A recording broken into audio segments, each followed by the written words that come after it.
Good afternoon. How are you doing today?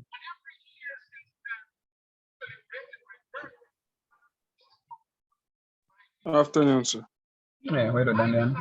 Good. Afternoon, sir. And what When on? you're ready. Good, You sir. done? Hey, nice. Hmm. I am expecting a few more to join up.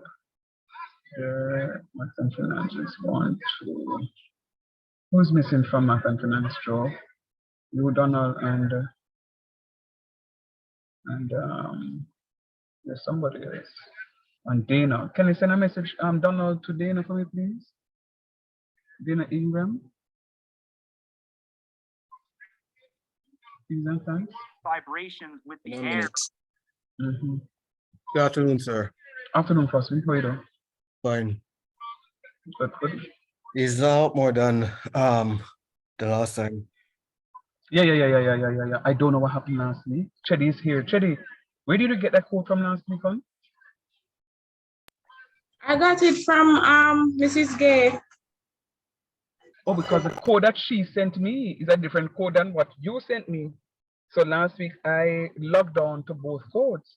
So when I was logged on to the code that I got in my email, and I was there waiting for over an hour, and then when you messaged me now, I logged on that one and I never saw anybody at all. But I don't know, whatever happened. I mean, I think everything worked out. All right. So I'm happy to see you. So I'm seeing the 3 Math and Finance, and I'm seeing 4 of you. There are a few more computing students that I should see. Daniel, Chedi, Atara, Crosswell.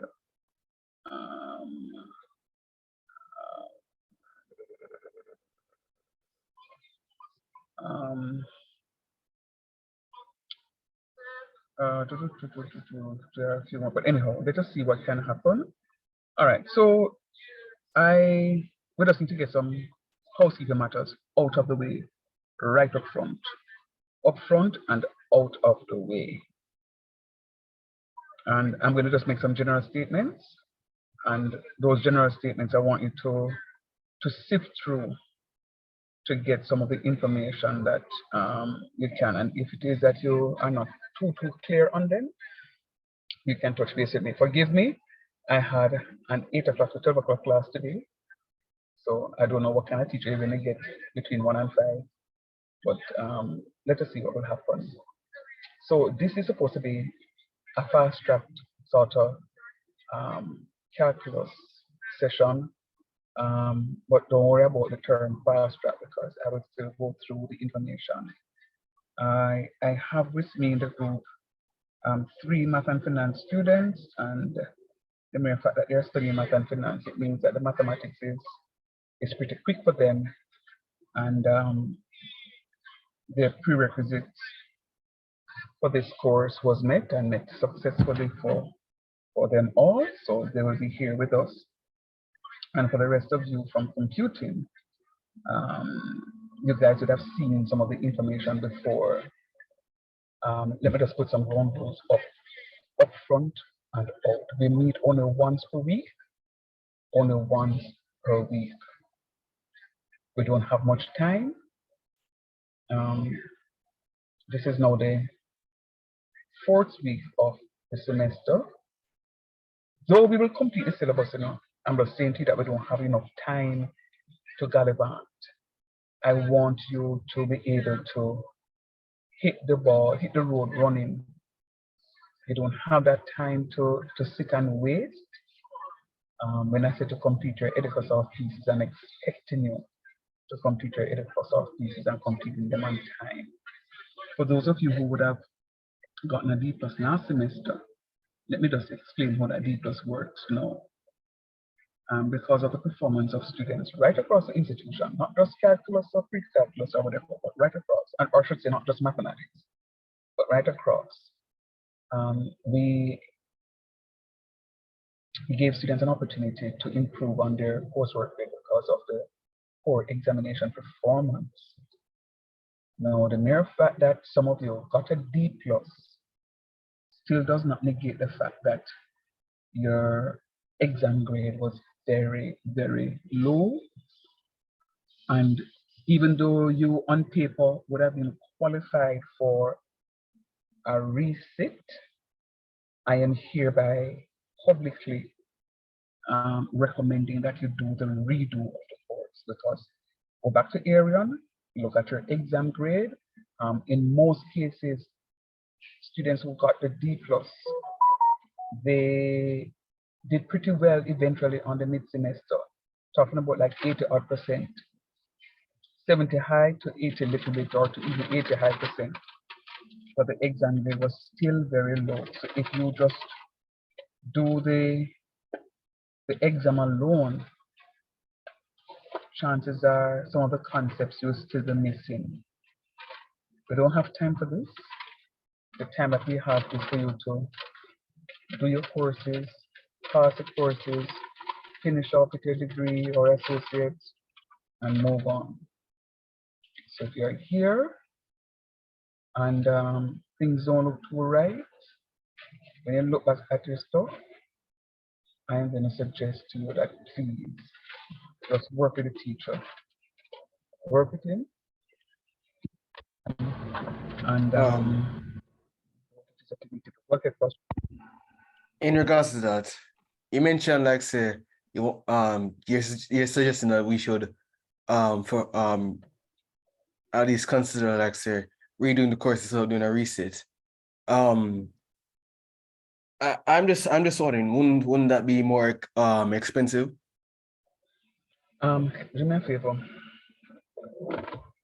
Okay, let me answer your question first. So yes, it's going to cost you more for the redo than the resit.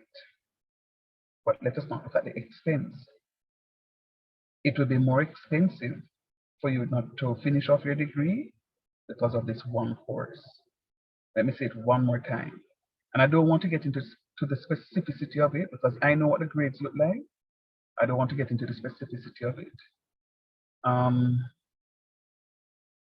Based on the resit list that I have, all of you would know that I gave a makeup mid-semester exam on the Educasoft platform, and that makeup mid-semester was used to substitute your mid-semester. So what I did to the system was to randomize it. What do I mean by that?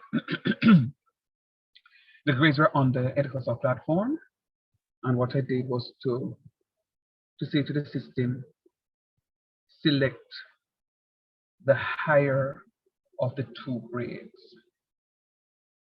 So there are some students who did the class last semester that did not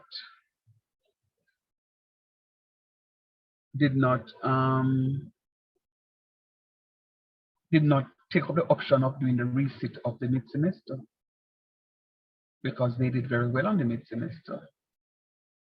So they said, sir, I'm not doing over the mid-semester because I think I did very well. I said, okay, fine, that's your choice. But there are other students who took it up and did very well on it. So I'd say this to say to you, what I could not change was your exam grade. I had a little bit of flexibility with your mid-semester, with your coursework piece rather. But you still need the exam grade. Absolutely. And the point I'm making, Prosper, is that the exam grades in all the cases with the D pluses were very low.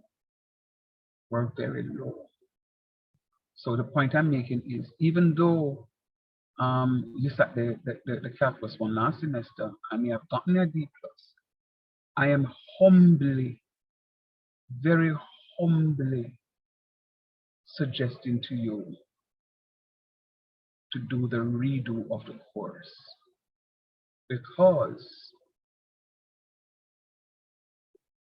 if you don't do the redo of the course and just go in there to do the exam, you are going to be running into serious difficulties, and chances are it opens up the possibility of you failing the course again. So yes, it's going to cost you a little bit more, but guess what? It's an investment worth doing. That's just my 2 cents on it. The final decision is yours. But what I don't want to happen is anybody to be in the system and can't graduate because of a math course. I feel like I would have defeated the purpose.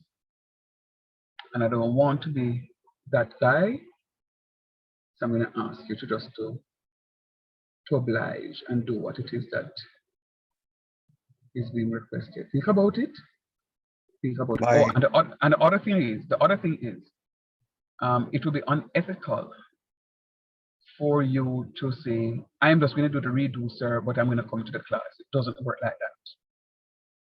Because the institution also manages the participants list. So it's something for you to think about. I wouldn't say to you something that is not going to be to your benefit. Trust me, I'm doing this teaching business for quite a while, and my interest is with you guys, my students. All right, I always do go for the best option. Suffice it to say, now that I technically will have a class, coming to you, Crosswell, I see your hand raised. Suffice it to say, now that I am coming to you with this class, know that I am going to be even more under some levels of pressure, in that I now have a calculus 1 paper to write. I just like this morning finished writing the calculus 2 exam paper, and in the process of, intermittently during this class and by a little later on proofreading, so it is that I can finally send off on Monday, God's willing. I now have this exam to go and prepare, which is not difficult. And let me just say this thing up front. There are some areas for the calculus 1 that must come. Just like when the 3 math and finance students were doing pre-calculus, and we say to you that Kramers must come, and Kramers will come for 20 marks. And if you understand Kramers, you have a full 20 marks to get. I am saying to you again that for calculus 1, stationary points must come. And the stationary points will be for 20 marks. So when I move to stationary points, just make sure you understand it.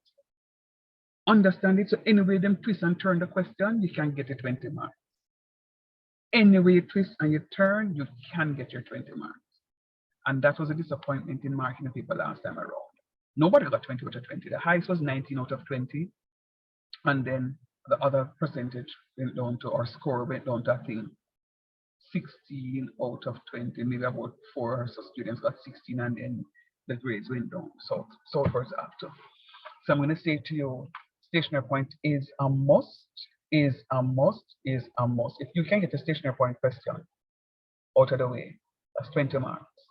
All you need to do is to understand enough to get another 10 marks. That will be 50% on the exam. You must pass the course. You must pass the course. So hear me out. I have taught calculus 2 already in the summer semester. Just like this, we set up a fast track like about 6 weeks before the semester ended, and it was on a Saturday. And trust me, when we finished, the student said to me, "Sir, I want to graduate this year. Can you go and go look out for something to eat, and then we'll link up back at 7 o'clock tonight?" And I said, "No," and they said, "Sir, please." And trust me, sometimes all 8 o'clock, 9 o'clock, we're linking up back on Zoom, using the same Zoom link and linking up back. I know what was good for me, not last graduation, but the graduation before. It was an online graduation. When I sat down and I saw students who finished all their courses and had just a math course outstanding, who were able to pass their calculus 2 and complete their bachelor's, it was a fabulous feeling. Every one of those 11 students passed their calculus 2. Now I'm telling you now, every one of any amount of honor here will pass this course. If you put everything in it, you will get everything out from it. Complete your EducaSoft on time, come to your classes and listen to the recordings. You know the good thing about it? Right about now, even before I post any recordings, you have many recordings in my YouTube channel on Calculus One that you can access from now. They are so labeled. Go through the recordings, see what it is that they're saying, try to understand it, come back to me in the class and say, sir, what is happening here? Remember, it's only once a week. Once a week we're meeting, just once a week. So I'm depending that we're going to be doing what is going to be happening. All right. Now I will tell you upfront that one or two, teacher have to eat down. So one or two, well, at least one Saturday out of the month for the next 2 months that are left for the class, March, April, May, for the next 2 months, is going to be my supermarket day. And my supermarket time would run about 2:30, 3 o'clock. Yeah, because I think where I shop closes at about 6 thereabout. But nonetheless, we will still have class. I will let you know beforehand. You will have enough work to do. You don't have to worry that, oh, sir, not coming to class. No, good teachers still have to eat. But just what you need to do. Go ahead, please. Yes, so in regards to Calculus 1 and Calculus 2, those exams wouldn't be in the same week.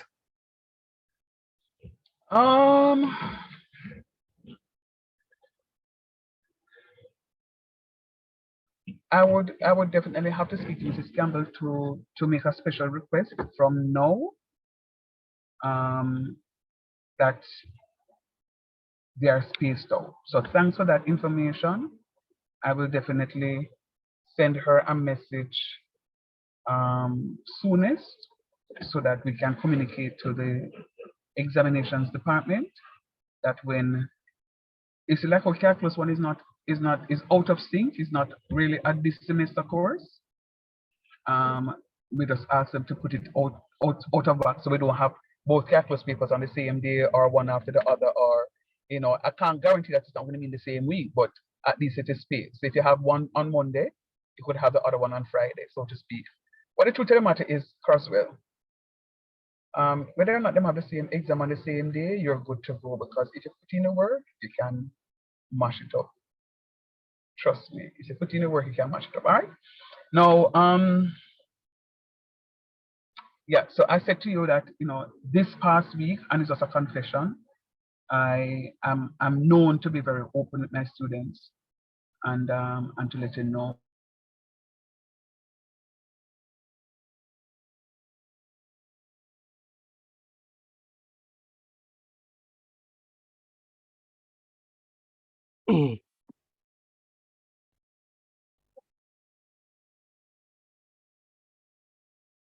Sir, Mr. Mark.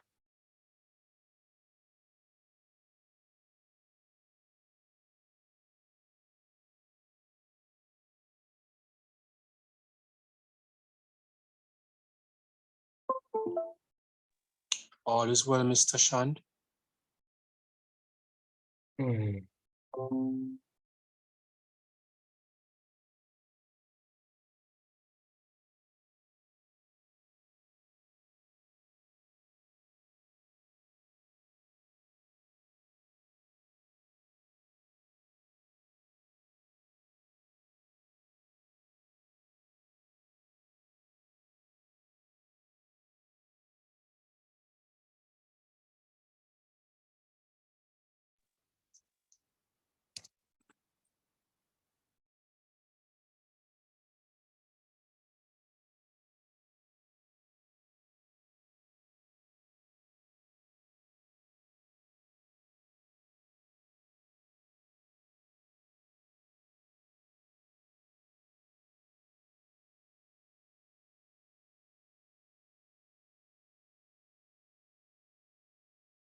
Oh,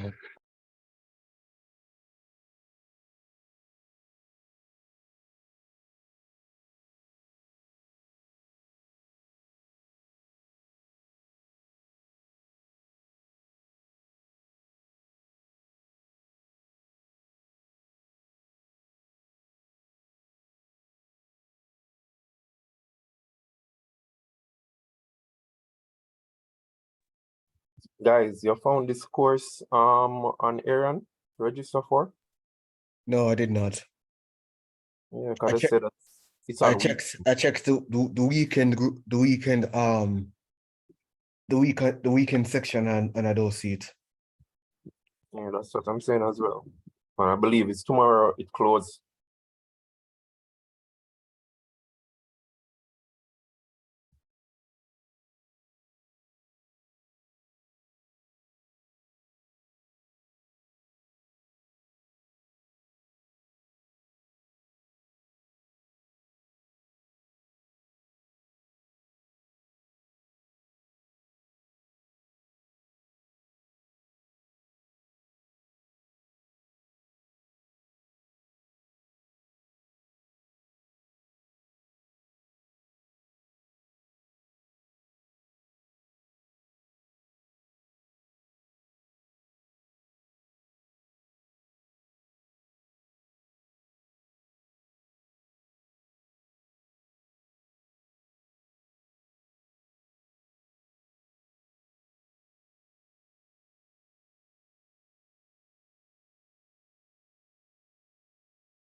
Got into contact with Mr. Shan.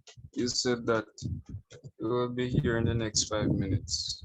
And you mentioned about a WhatsApp group that we need to join. He said he is going to send the link in the WhatsApp group that we know so we can join that group for the fast track. All right.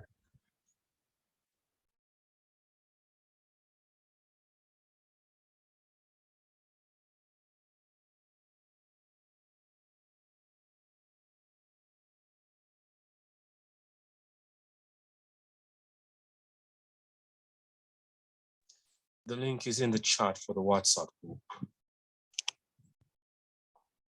Okay.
Hi guys.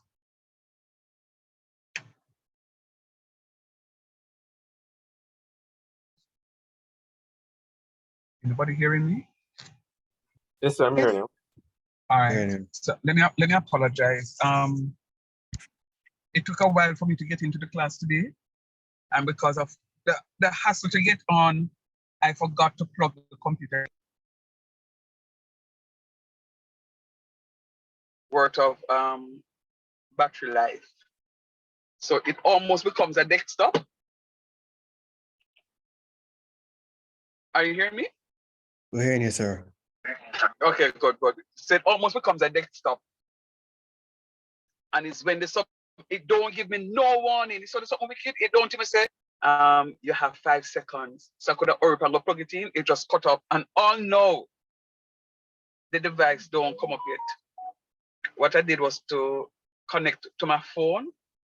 So I'm still trying to connect to the device so I can share the screens. I apologize. And normally, and you would know, I normally log on with 2 devices, but because it took such a while for me to get in, I forgot to log on to the other device. And this is as a result of, anyhow, we are here. Let me try one more time to log on to this computer.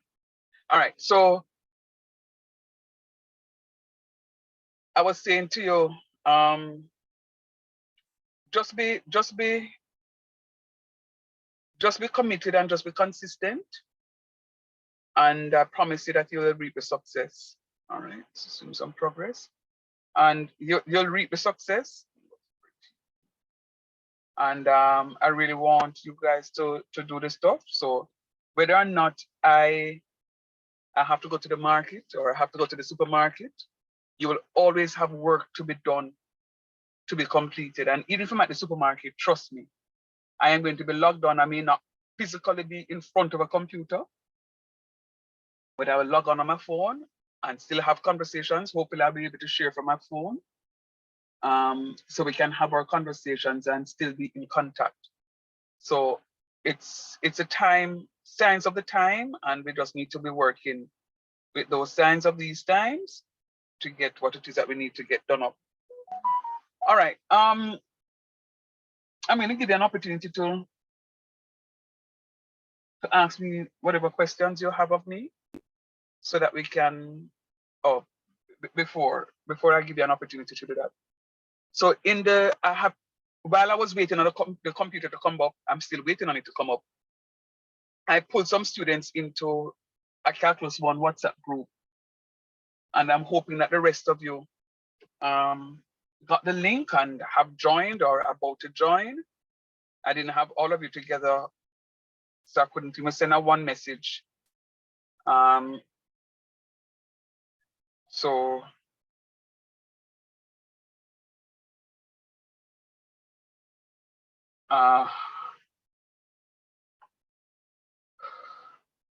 okay, great. 1, 2, 3, 4 of you have already joined. Fabulous. So now I have you guys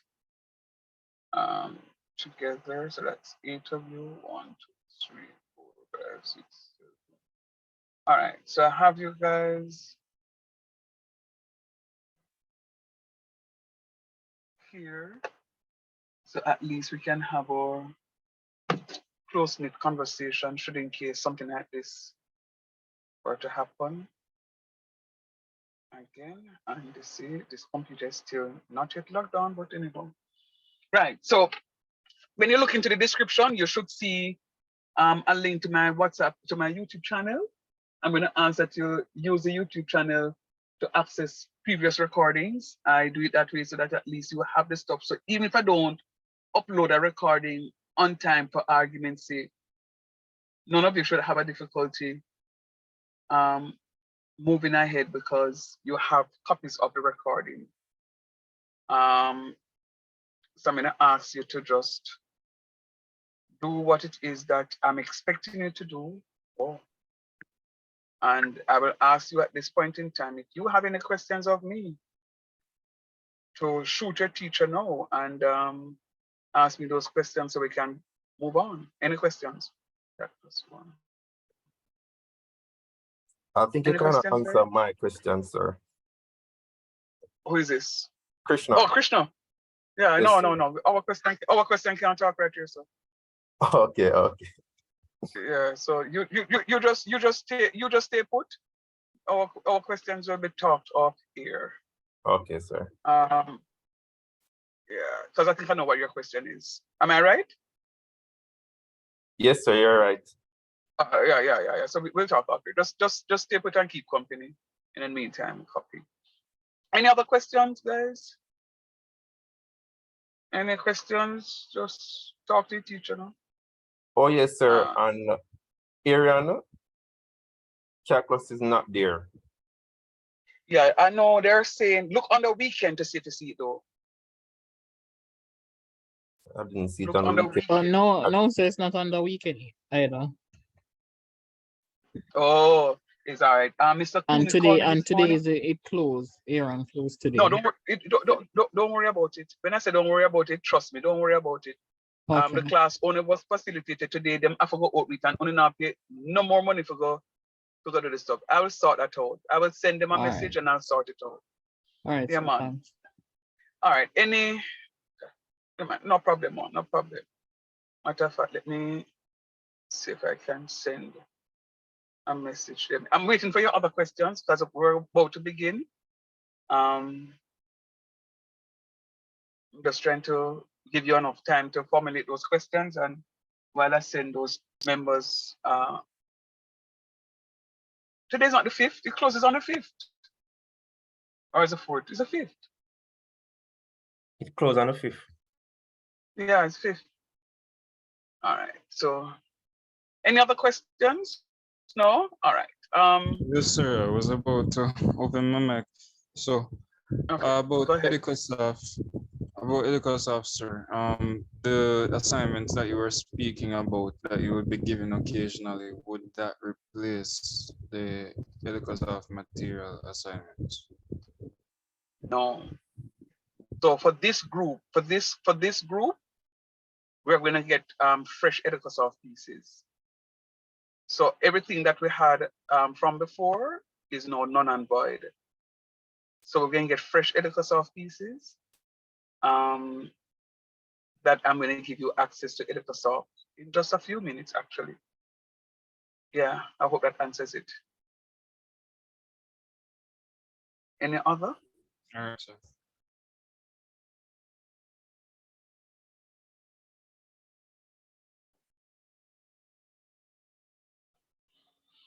All right.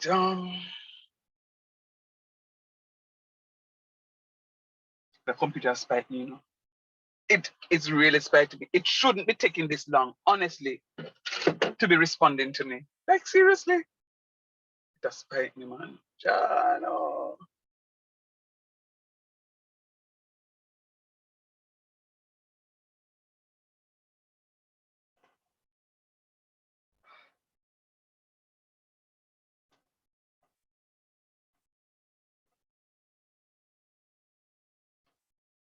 All right. So, guess what? I just joined. I just switched room, sorry. It's Talia. Hi, Talia. How you doing? I'm okay, sir.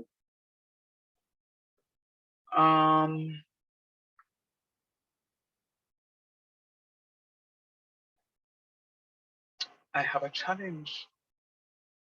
Let me see if I have access to it. Oh, bless the Lord. So they give it to me. I was just about to say that I don't have access to it to calculus 1, but I actually do have access to it. All right, do me a favor, please now. Talia, there is a link in the chat to join the WhatsApp that was just formed for this class. What I'm going to ask each of you to do now is to drop your email addresses, your ECC email addresses into our group. Because I just joined, I can't see the chat that was there before. Okay. Somebody can repost it for me, please. Or if you, maybe if you repost it, yeah, because somebody from the WhatsApp group can just copy the link and then post it in the chat for me, please. So at least you get the link. We just set them out, No. just put them in a basin. Crosswell, mute for me, please, Papi. All right, so I need to claim host, so I can do that. Let me As just I put it said, to- check no.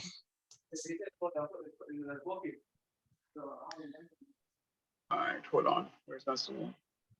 I need to claim host. Oh, Lord. Boy, this computer not respond to me the way I wanted to respond to me. Oh no.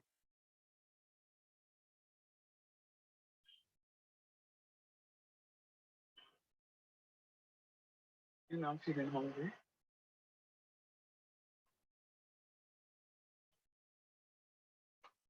I feel like I could do me some.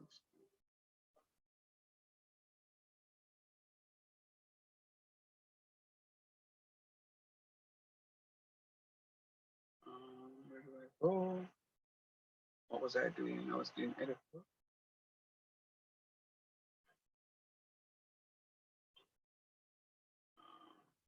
Right, so just drop it in the chat for me, please. In the WhatsApp group, rather. In the WhatsApp group, not the chat, but the WhatsApp group.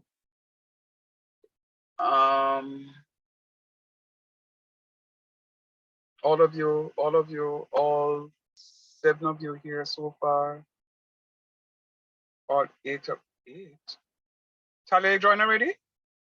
Oh, Krishna joined. Okay. No, sir. I was trying to do it on my laptop, but the link is not working. So I was just asking someone to add me. I sent my number and everything. Okay. All right. So somebody can go ahead with that. I'm putting the students onto Edify in the meantime. So Daniel is the first one.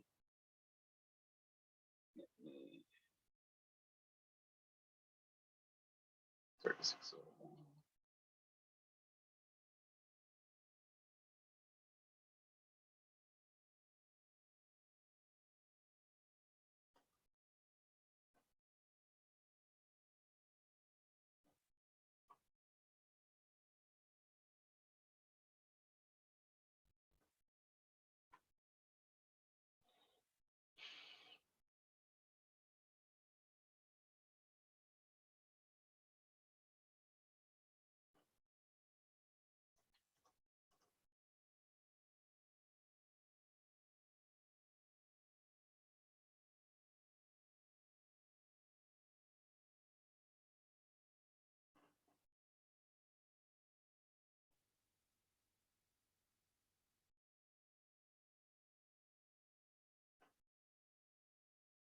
That's why I feel like we're 2 o'clock gone, you know, guys.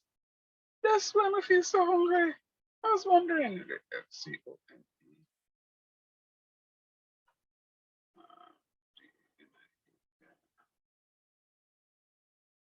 That's why. All right, Daniel, please check. You're there now.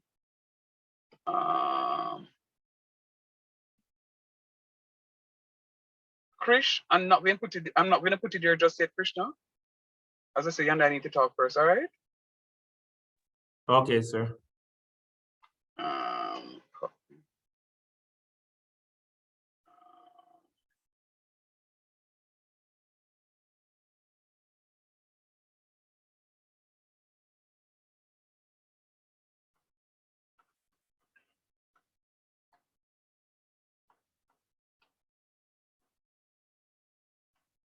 Oh, while I add you guys to Edico, I understand that this is a weekend class, and that, you know, every now and again something may come up on the weekend, because the weekend is, and especially those of you who work, you know, it's the only day you have to really catch up. So I'm fully aware of that. If you're not going to come to class, if you can't make it to class, just say something. say something to sir so that sir knows, and also just be mindful of getting the recordings and just try to keep up with what is happening. I'm fully aware of that. I'm not going to be one who is living in denial. I'm fully aware of that, but just make sure that you do what it is that you're supposed to be doing, and you come out when next you can make it, but always try to make an effort to come to class. If you have to leave early, I can understand, but when you miss class, you miss instruction and it messes things up. And as best as possible, you understand something, help somebody else. That's the only way we make it in this university life. All right, Donald, you're there. Dana, you're there. Daniel, you're there.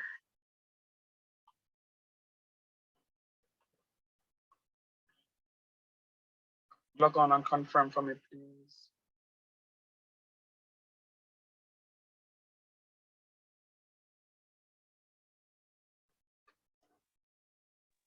So I've logged on. So I'm there. You're in? Right. Good. All right, Chedibu, check for me, hon.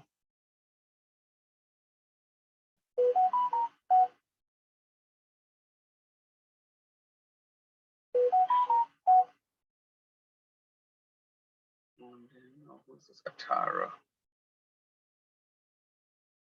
Tara, we're able to get on with the link for the class. What's up?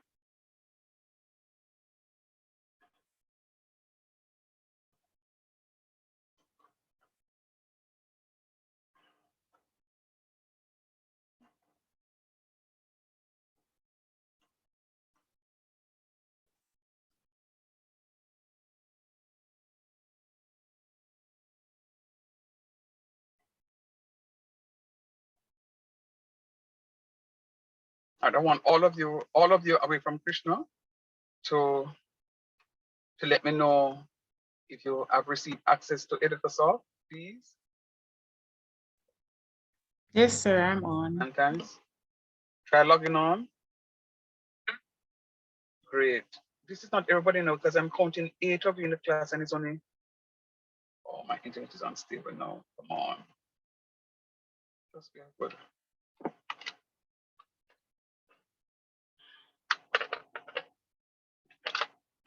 No, man, we'll try to find one. You want a biscuit? No, sir. Ah. All right, who is this now? Is this Joanna?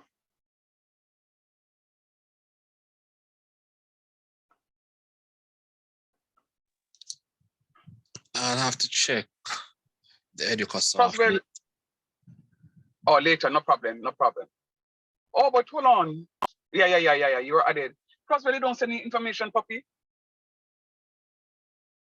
Oh, Crosswell It's gone. in the WhatsApp. It's in the WhatsApp? Huh? That is I started right, off with that. yes. Check right here, sir. No, hold on. No, Donald, I see yours, you know. Okay, so I added Daniel from the WhatsApp, Daniel Dana. I didn't add Krish, I add Donald, I add Ched, I add Tara, I add Joanna, but Crosswell, I'm not seeing yours.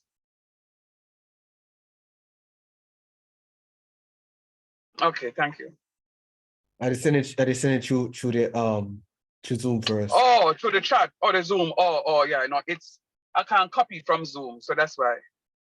Got you. Oh, that's what Donald was saying. That it's in the chat. Got you, Donald. Thanks.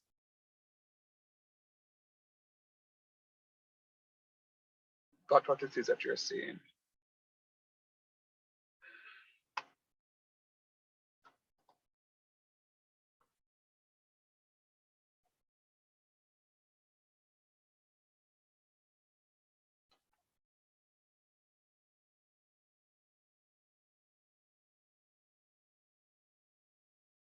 All right. So you're all there now. See, I'm not added. Who is that? Talia. Joanna? Talia. Oh, but Talia, you never sent me something to me, Talia? Sir, nobody. Oh, I sent in yeah, the yeah, group yeah, that yeah, if yeah, yeah, someone yeah. could admin the group, Yeah, yeah, the yeah, yeah, WhatsApp yeah, group, yeah, yeah. but Don't worry nobody about it. did I just, admin. all right, no, hold on. Let me send you something from, let me send you something from here and you try here from, uh,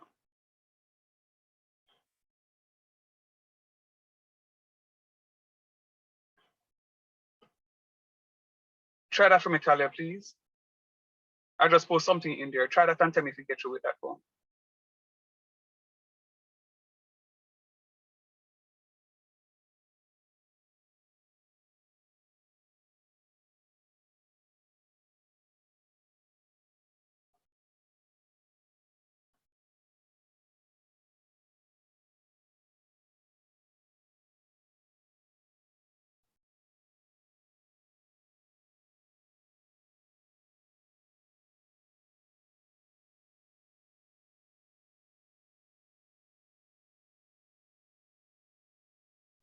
Joanna, drop off?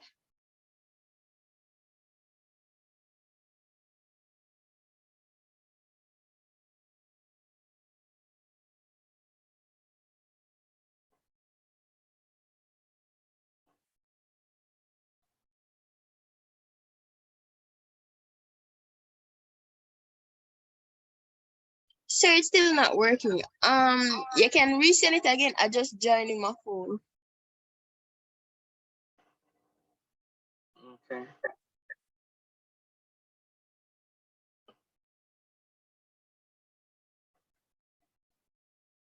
There you go.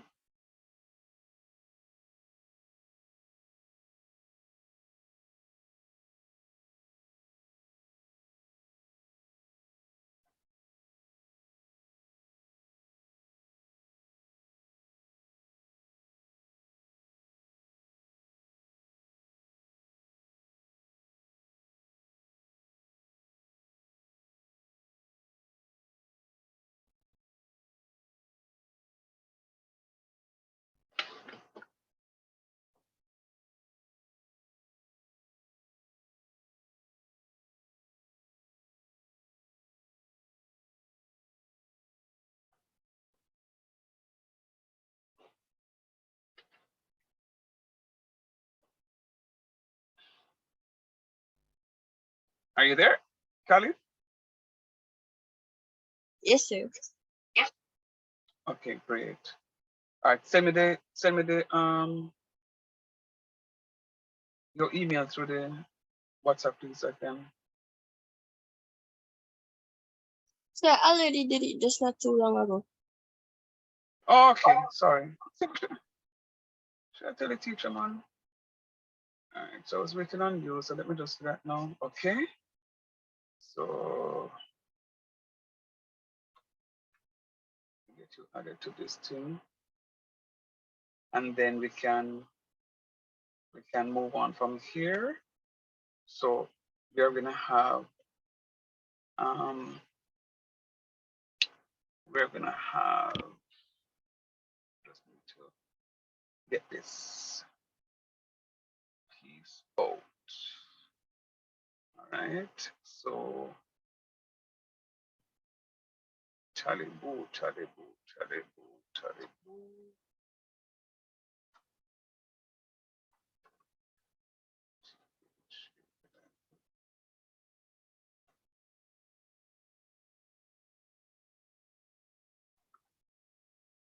Charlie, check for me, please, on.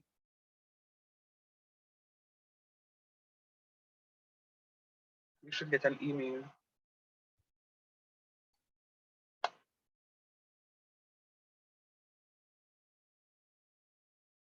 Yes, sir, I got the email, but I'm trying to log on to Edicasoft now.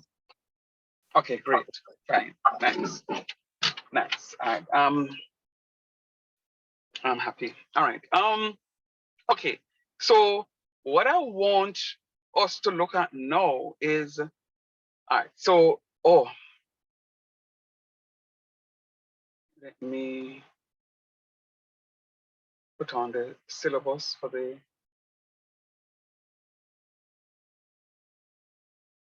just need to upload the syllabus so that you can have a look at it. We are going to be looking at some limits, and really and truly, I want to start and finish limits today.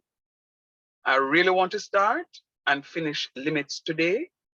So we are going to go pretty quickly because I'm going to start and finish the limits. Let me just put on the MATH3601 upload file.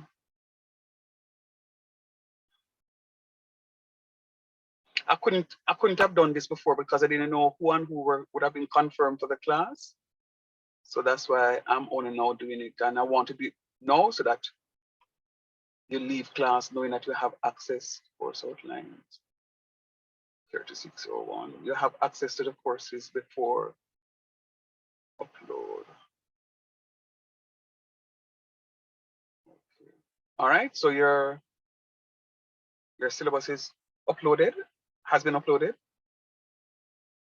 And we are going to do now the, all right, so good. So your syllabus is uploaded. Fabulous. All right, so let us now Upload it talk to about EducaSoft, right? to EducaSoft. Yes, sir, to EducaSoft. Limits here.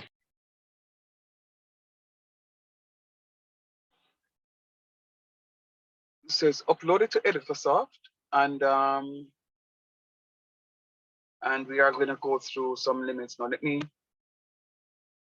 Let me share this with you and share screen, and then we're going to have a conversation. I know you guys are pretty quick students. Some of you would have seen this information before or the content before, and some of you have seen it for the first time.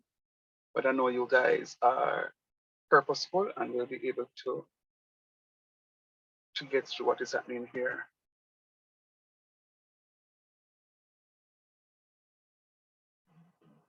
So we're looking at limits. We're looking at limits, and we're talking about limit of a function.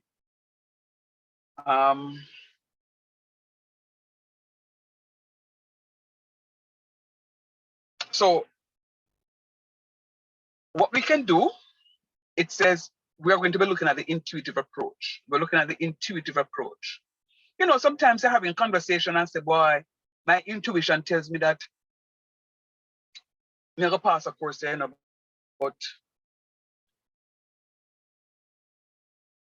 I'm gonna have to put in enough work to pass it because I have class only one time for the week. That's your intuition. Or your intuition could be, you know, I should stop and buy some food because my mother never cooked no dinner tonight. And then you may not go and buy the food, and then when you go home, your mother don't cook the dinner. So your intuition is an idea that comes to mind that you need to act upon. Same thing in mathematics.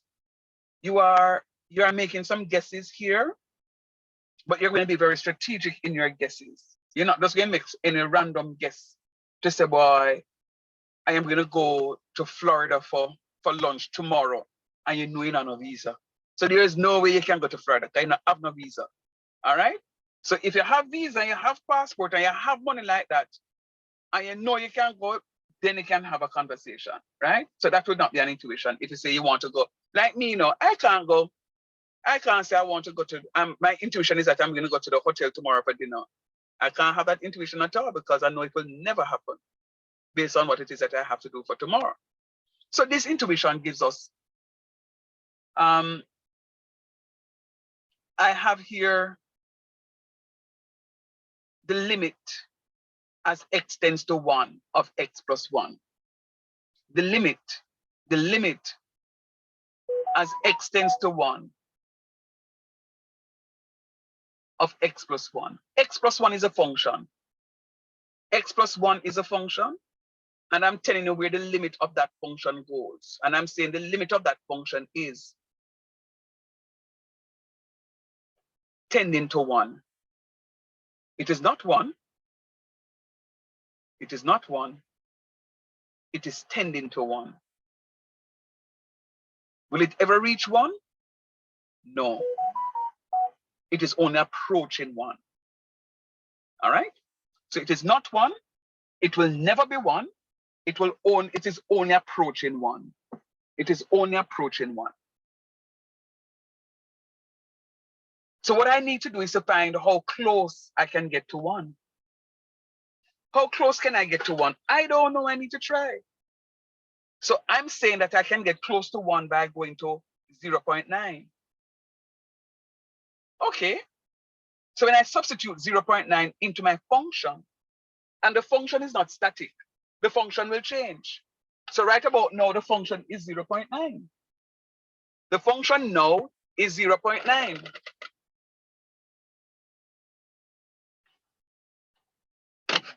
When I substitute 0.9 into the function, I'm going to have 0.9 plus 1 will give me 1.9. So that is my result. That is my result for now. But I have to test this hypothesis somewhat further and ask myself the question, can I get any closer to 0.9? And your answer is yes. I can go 0.99. And when I go 0.99, look at what is happening. When I go 0.99, look at what is happening. 0.99 is saying to me, I'm going to substitute 0.99 into the function because I'm trying to find the limit of the function. I'm going to go to 0.99 of the function.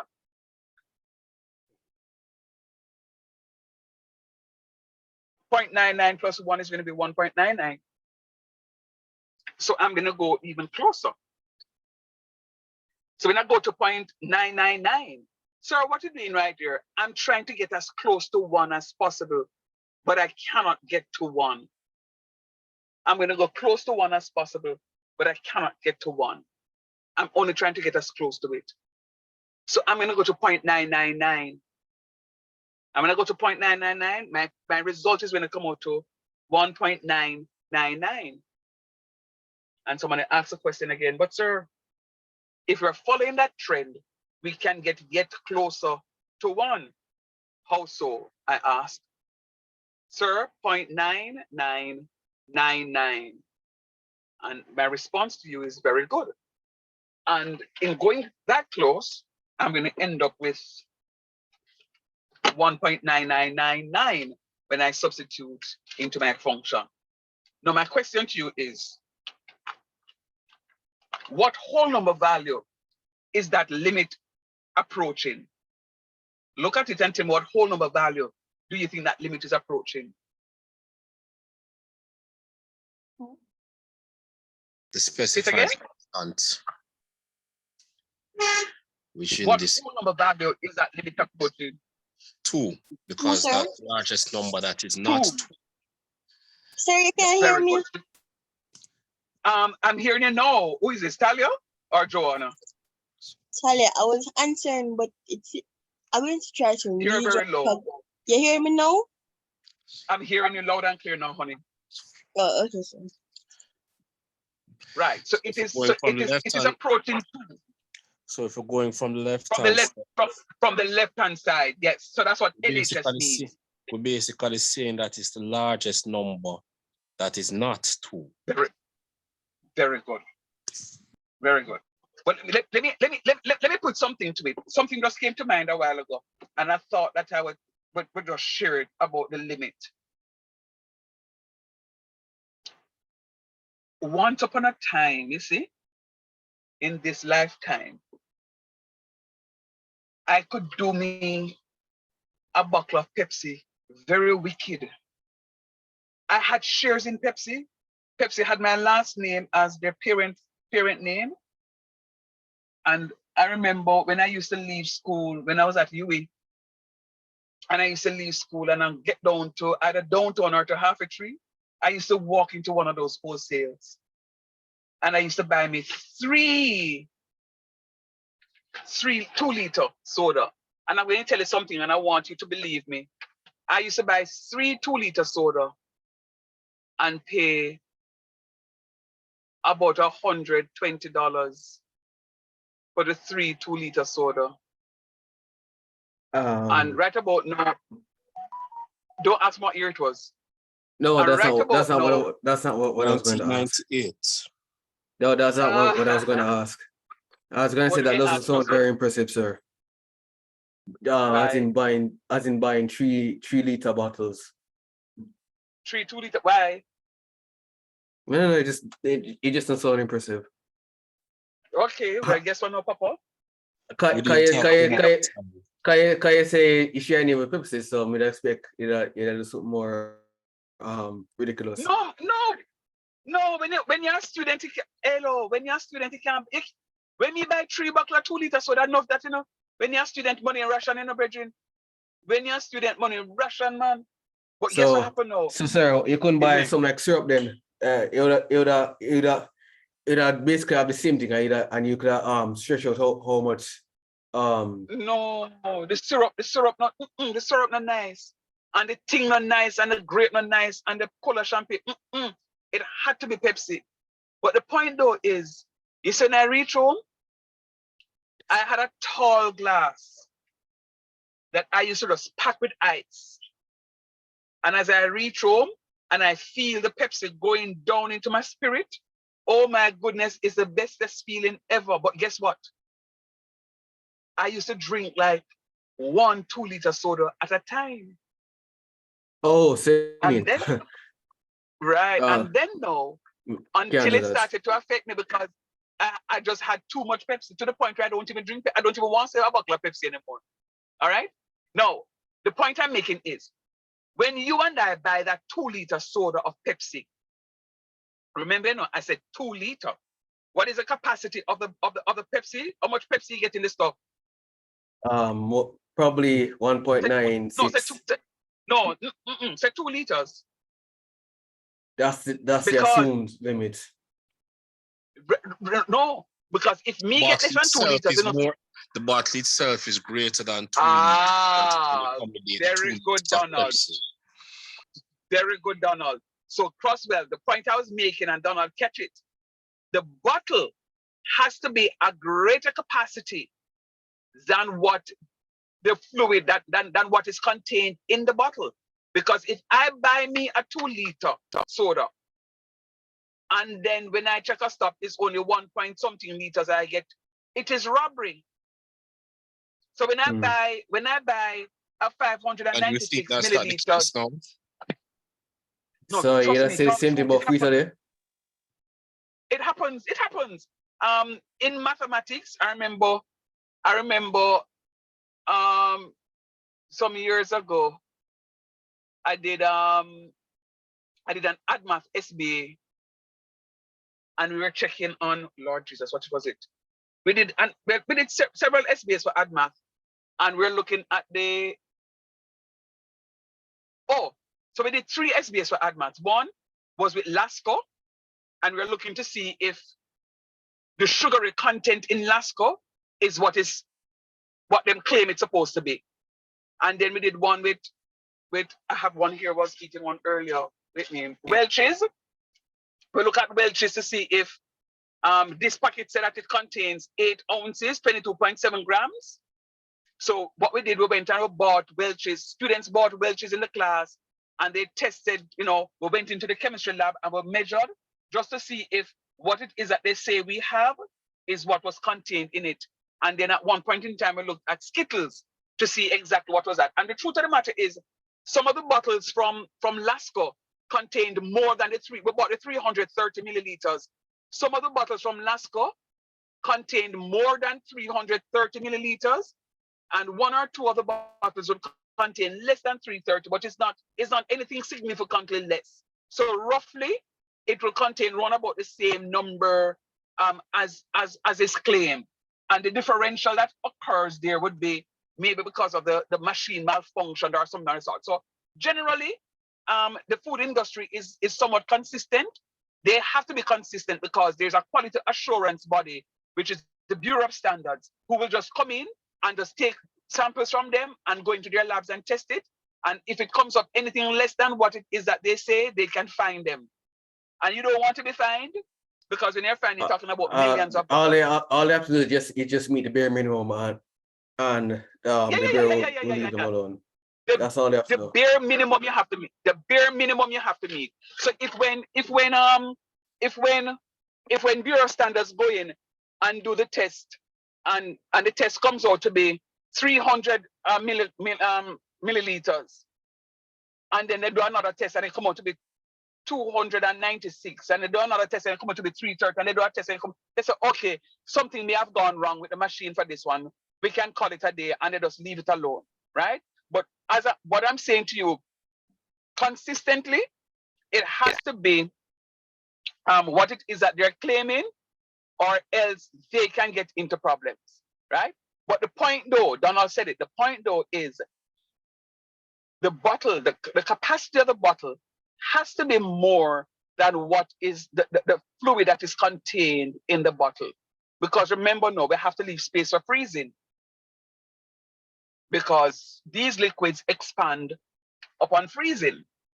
So the box that you see, yeah man, the boxes that you're seeing there, you know, with your milk and your stuff, there has to be some room, because even your tin milk, the capacity of your tin milk has to be more than the amount of milk that I put in there.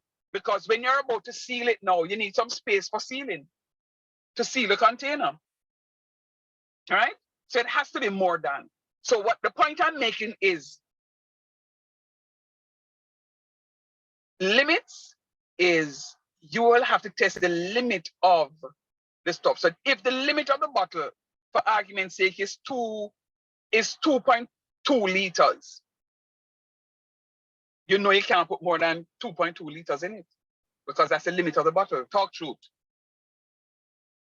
And guess what? And the limit is not going to be 2.2. It only approaches 2.2. It only approaches 2.2 because it can't be 2.2. Because if it's 2.2, it means that something is going to go wrong with the bottle. The bottle can't seal, we're going to have spillage and the whole stuff. That's exactly what we're talking about with the limit of a function right here. That's exactly what we're talking about with the limit of a function. All right? So we have to look at the limit from both the left-hand side and the right-hand side. We can't just look at the limit from the left-hand side alone and call it a day. We have to look at it from both sides to see exactly what is happening. And then now we need to look and see what is happening from the right-hand side. So the right-hand side of this limit is going to be, remember now, the limit approaches 1. So which is closest to 1? I can say 1.1. I can say 1.1 is closest. But then somebody may say, no man, I can't even go closer than 1.1. I can go to 1.01. And then somebody says, true, you know, but I can go closer, 1.001. And somebody said, but yeah, I see the trend, 1.0001. So forth and so on. And when you go that close and you substitute those values into the function, when I substitute 1.1 into the function, I'm going to get 2.1. I'm going to get 2.1. And when I substitute further into the function, I'm going to get 2.01. So you see the difference between 2.1 and 2.01, I'm getting closer to what I expect the limit's supposed to be. And when I substitute my 1.001 into the function, I'm getting it out to be 2.001. Tell me, what value of the function does this limit approaches from the right-hand side? The smallest number that is, or approaches, it's supposed to approach 2. But actually, won't it be the smallest? So it's approaching the 2. Yeah, it's good. The The smallest whole number. Yeah, it's getting closer and closer to 2. The biggest number, so basically the smallest number that's bigger than 2. Okay, so what I'm saying to you, when I look at 2.1, 2.01, 2.001, 2.001. What if I had substituted Donald 1.0000000000001? What is the value of that limit approaching? 1. Is it 2 points? No. Oh, sorry. What is it? Going What is other way, it will be 2 to the It will be amount approaching of 2. zeros and 1. Yeah. But guess what? 2 point enough zeros under 1 is so small that it's negligible that I can say here the plan. The answer is 2. Talk to me. Yes or no? True or false? True. Yeah, man. So here the conclusion now. Since the limit from the left-hand side is approaching the same value as the limit from the right-hand side, then the limit is of a good behavior. The limit is of a good behavior. The limit exists and it tends to 2. Let me go again. The limit from the left-hand side is approaching 2. The limit from the right-hand side is also approaching 2. So since the limit from the left is approaching the limit from the right, it means that the limit is of a good behavior and the limit exists. Put it this way. If you ask your mother if you can go to the party and your mother say, sure. And then you ask the daddy if you can go to the party and daddy say, no. Is there any consistency right there? Nope. There isn't. And you're going to have problems. You're going to have problems because it's either after a while the child is going to say, I don't like my father because him don't want me to go nowhere. And that's fine with what is happening in Jamaica now. You know, it may be for your own benefit. But I feel like I'm missing some context. say it again. What you're not following? No, that's not important, sir. Okay. But you say you're missing something, so I'm trying to find out what you're not getting so I can help you out. So what are you not getting? No, it was unrelated to the lesson. Oh, okay, all right. Let's move then. All right. So that's what is happening. Now, if when you go to mommy and daddy and you say, Mom, can I go to a party, please? And she say, I'm sure. If daddy says yes, you can go. Daddy, can I go to the party? And daddy say, sure, you can go. Then there is some consistency because both parents are saying yes. Both parents saying yes, so it means that you can go. But if one parent is saying no and the other parent is saying yes, there is inconsistency, and then you're going to have problems. Where you may have problems again is mommy and daddy may say yes. Daddy may say, make sure you come back by 10 o'clock. And then mommy may say, yeah, man, you can come back by midnight. And then when you come in at midnight, now you and your daddy are going to be in problems. But the limit of the function has to be consistent, both from left to right. If it is a different value from left to right, there is inconsistency and the limit does not exist. And the limit does not exist. So it must exist from the same value from the left-hand side, the same value from the right-hand side for the limit to exist. We will say that the limit is of a good behavior and the limit will exist.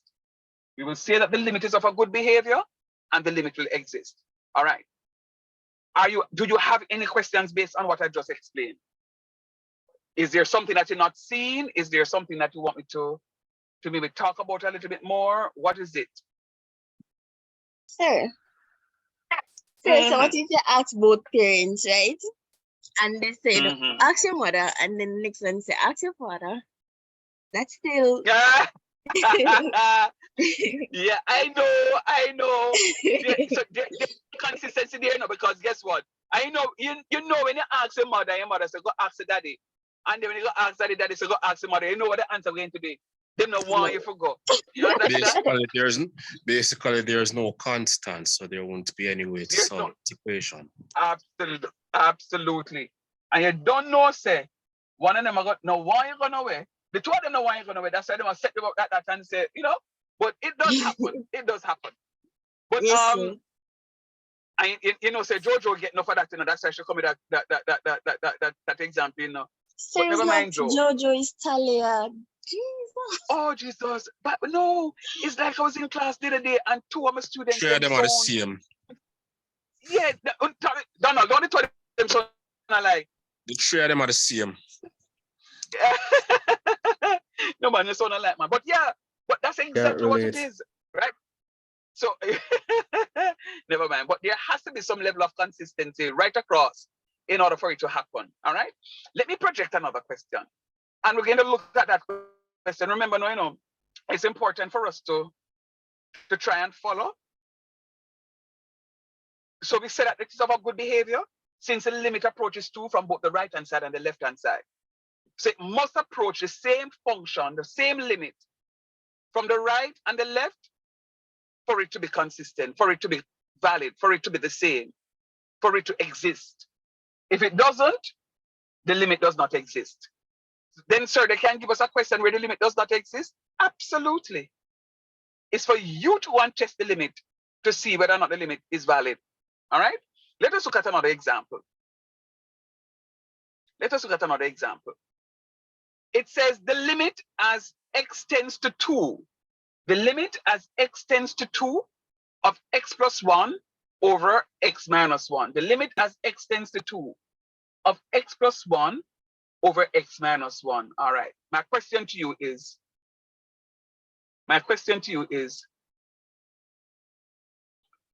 what happens?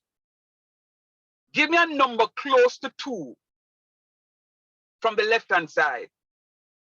Give me a number close to 2 from the left-hand side. Any number? So you're looking at something like 1.9 to 6 places. 1.9. No, hold on. No, man, you jump too far, man, Donald, man. Sure. 1.5. 1.9 full stop. No, 1.5 too far as well. It's a number closer to 1.5 too far. Closer to 2. So Donald was saying 1.9. Crosswell, I'm asking you to give me a number that is closer than what Donald said just now. 1.91. Nah, I still can't get closer than that. Somebody give me a number that is closer than 1.91. 1.99. 1.99, very good. Somebody else give me a number that is closer than the 1.99.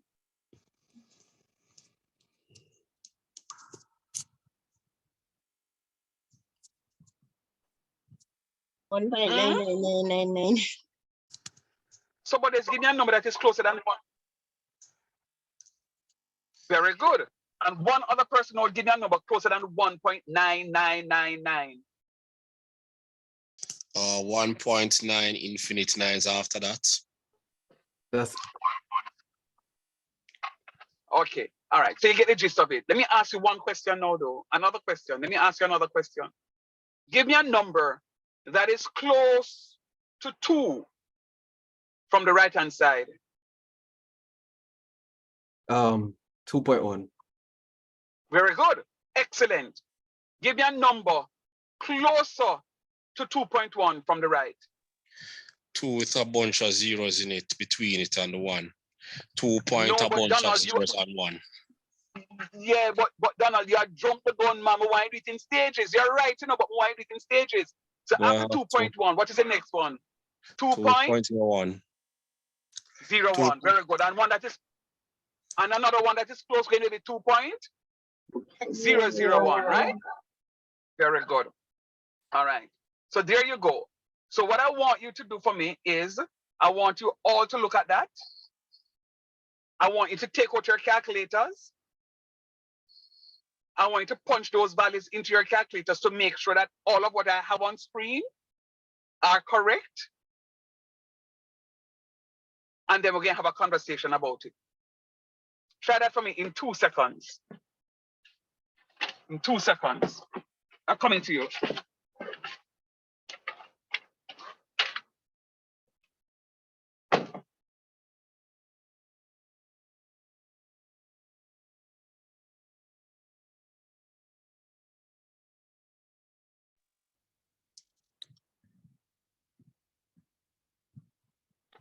see 3.2 plus 1, 3, 3 over 1, pretty much, yep.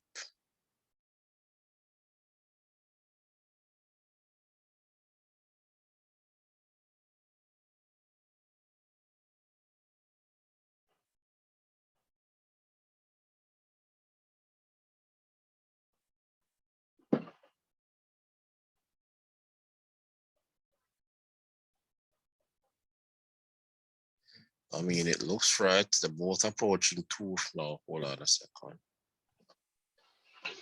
It should be 3. They're both approaching 3 from each side. Except from the left, they should be switched around the other way around, actually, it seems.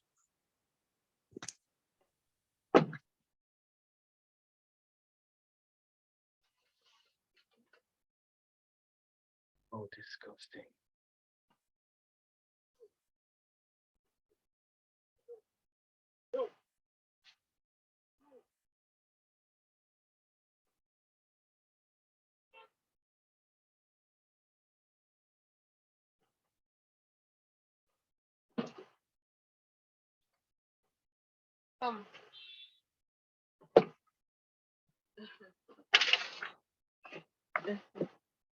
Master left up here. It's a cookie.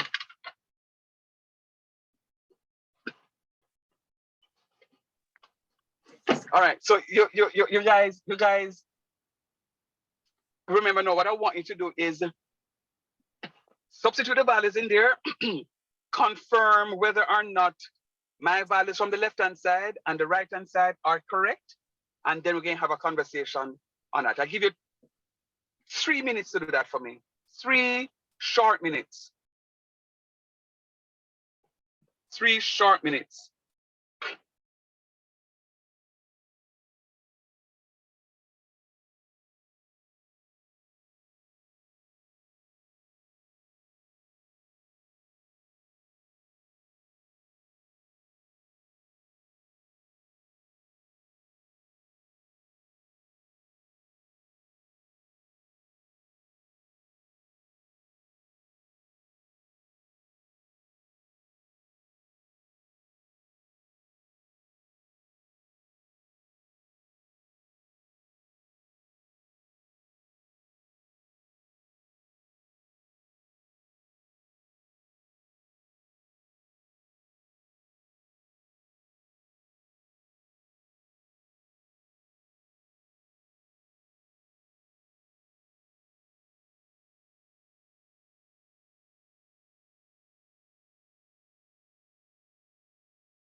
Are we okay?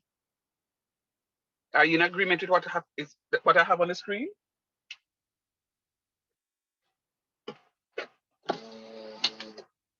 Are you in agreement? Talk to me now, somebody. Anybody?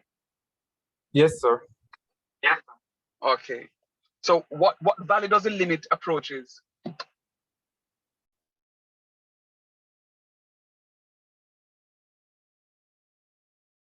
Three, sir.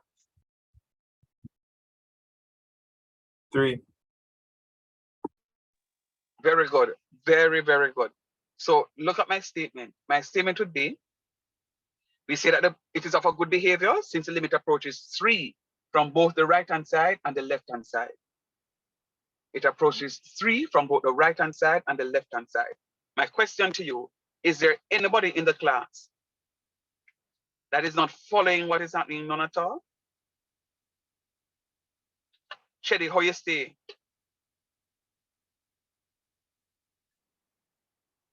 Well, I know you understand. Sir, I'm understanding. I know, I remember you understanding this. I know that for a fact. Dana, you seen this for the first time. How you stay? Good so far, sir.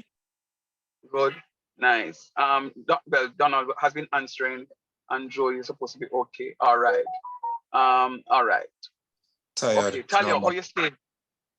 Don't worry about it. This too shall pass. Talia, how you stay? You're good with this so far? Yes, sir. I think you forget about me. No, man, I won't. I wouldn't. All right. Very nice. Tell us So that what I'm one of gonna them do sound now. the same. Yeah, man. Trust me. The whole of them is on the same, man. Trust me. All right. All right. So look at this now. I'm giving you a third example. Uh-oh. Uh-oh. This one says the limit as x tends to infinity. Wow, infinity. What does infinity mean? All right, now guess what? An infinitely large number in this sense could be 10, could be 20, could be 100. Let me project this one and show you. Because an infinitely large number don't have to be a million, gazillion, it is just a number that whenever you have a Can be rational function, identified. yeah, and when you have a rational function, that rational function, once you have a variable in the denominator, that rational function will go to 0 quicker as it goes up. As you increase the value, that rational function will go to 0 quicker than before. All right. Look at that. Look at that example for me, and then I'll come back to you. Just look at it.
So what this thing is saying is that the closer and closer it gets to 5, the closer and closer it gets, the closer and closer x gets to infinity. All right. So you're saying that the answer is 5? That's what you're saying? If the closer and closer it gets to 5, the closer and closer it gets to infinity. All right. We'll look at that.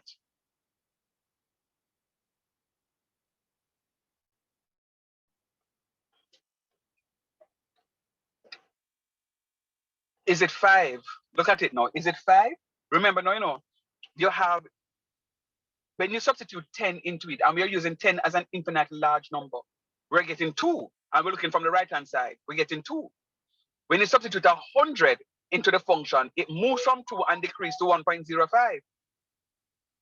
When you substitute 1,000, it gone down to 1.005. This is but hold on, this thing a decrease, man. And when you substitute 10,000, it gone to 1.0005. And then one would then suggest that, oh, but if I got 100,000, it is going to go to 1.000005, right? So from the right-hand side, the limit is tending to 1.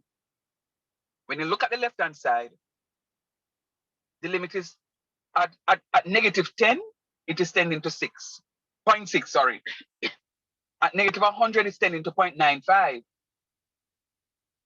At negative 1,000, it is tending to 0.995. 0.9995 for negative 10,000. So you know that from the right-hand side, it is also tending to 1. I see what I did wrong. For the first example, when it was 10 with 10 over 10 minus 5, right. I assumed it was just 10 and just putting x minus 5. And that was my mistake. No. Right. So it approaches to that value. All right. So just look over what it is that you have, and then no, I'm going to generate some. I'm going to generate some for you so that you can try on your own. I'm going to mute and ask you for 2 seconds, and then I'm going to generate the rest of you. Formulate your questions for me so we can have a conversation on them. Cool.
All right, now. Are there any questions regarding the intuitive approach? Let me explain something to you before you even ask the questions. The intuitive approach is really used to concretize the concept of limits. It's really used to concretize the concept of limits. All right. Whenever you're given a question, I don't want any of you to use the intuitive approach unless asked. Unless asked. I'm going to be projecting now the calculations approach, and I'm going to show you the difference with the two. So the calculations approach, and I don't have the workout there in detail as I had for the intuitive approach, because I want to show you the difference with the two. It says the limit as x tends to 5. We need to evaluate the limit as x tends to 5 of x plus 1 over x squared. We need to evaluate the limit as x tends to 5 of x plus 1 over x squared.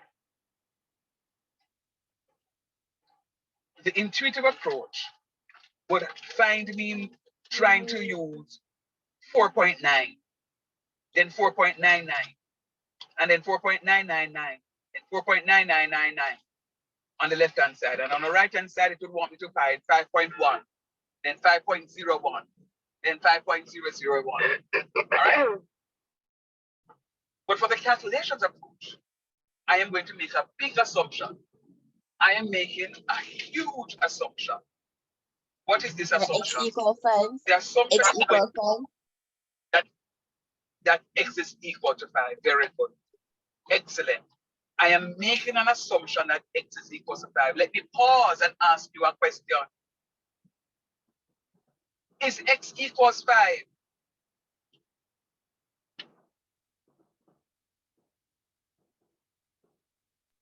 No, sir. Right. What is happening to x, Daniel? As I hear you said no. X is what to 5?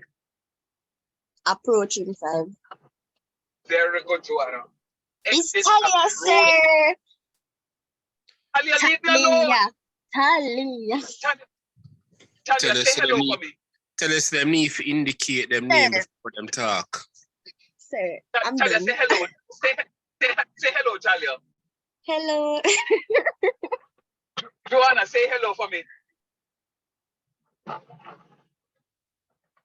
Jojo? Jojo drop? George in the fridge.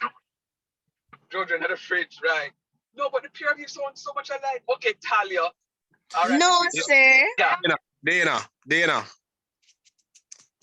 Yes. Dana, you say hello. Say hello, Dana. Let me hear you. Hello. Sir, we don't sound the same. You sound a little different. Hold on for me, please. I don't understand. Hold on, please. Dana voice deeper, but it doesn't matter.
Chair, let me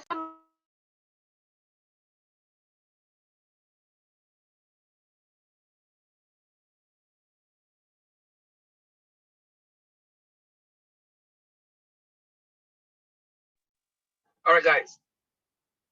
So very good, Halia, that you're going to assume that x is equal to 5, but x is not 5. But understand that x is not 5. X is only approaching 5. But when we're using the algebraic approach or the calculations approach, what we're going to be doing is just assume say it is equal to 5. It's much easier, much quicker. So anywhere in the function you see x, you're going to put in 5. So 5 plus 1 is 6, and 5 squared is 25. So that explains our answer as 6 over 25. Agreed? Yes, sir. Tell me if you agree with that one. The limit as x tends to 0 of x squared plus 5 over x minus 1. In that function, anywhere you see x, you're substituting 0. So you're assuming that x is equal to 0. 0 plus 5 is 5, and 0 minus 1 is negative 1. So you're going to have 5 over negative 1, which is equal to negative 5. Agreed? Agreed. Agreed. All right. So I'm projecting 3 more or 2 more. I'm projecting 2 more. Look at them. Tell me if you agree with those 2. Let us have a conversation on them. And then we're going to move into the indeterminate form.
All right. Are you okay with those three questions? With those two questions, sorry?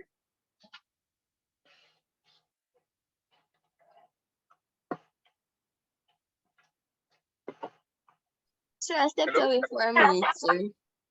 I don't know what to do exactly. Okay. Oh, this is talking. That's my favorite. Talia, Talia. sir, Talia. Talia. All right. Okay, Talia. You saying no, Talia?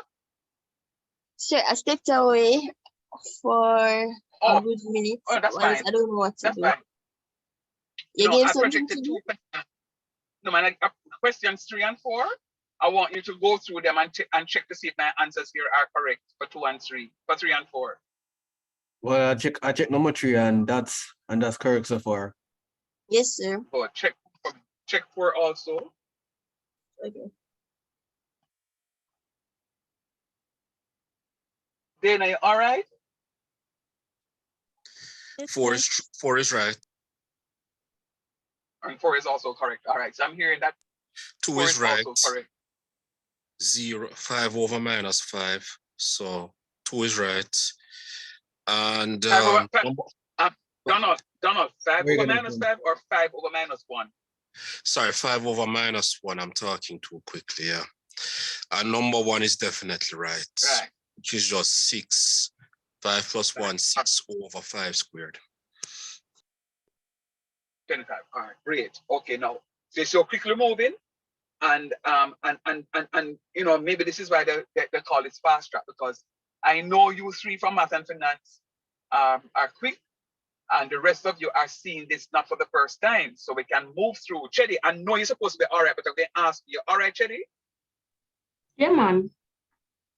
All right, and guess what now, Chedi? You see, anytime you buck up on whatever makes you uncomfortable, please to stop me and let me know. I think I know where you have an issue, but I know you are okay with here. So if you're, whenever you buck up on anything that you're not seeing, stop me, Chedi, and say, sir, hold on, me reach from no light.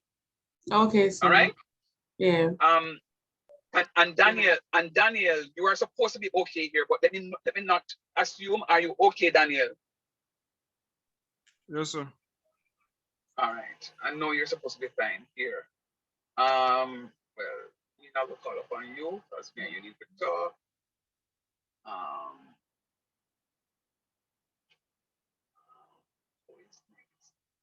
Tara, how you say, hon?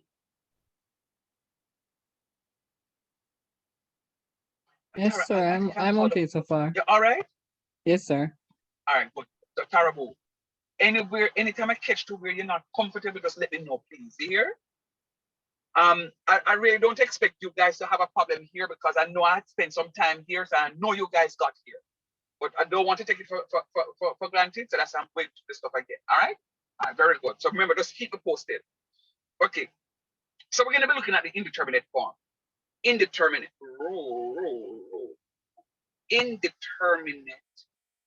Indeterminate. Oh, indeterminate. What that sound like to you? When I say indeterminate, what it sound like?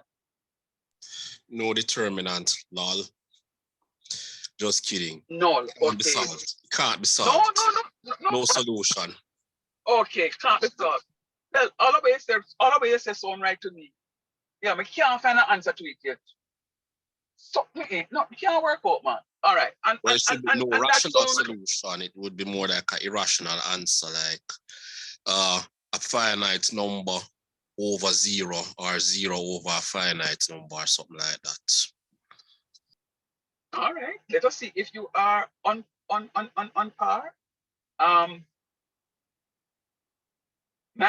One of my indeterminate forms is 0 over 0.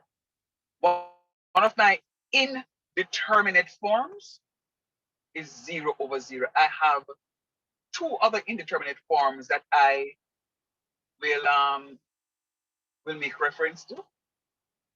I have 2 additional indeterminate forms that I'll make reference to, but for now, I am making reference to this one. And this one here is 0 over 0. I want you to use a calculations approach or the algebraic approach, same difference, to evaluate the limit of this function for me and tell me what you get. I want you to use the algebraic approach for this and tell me what you get. You know what to do. The algebraic approach says anywhere in the function you see x, you are going to substitute +3.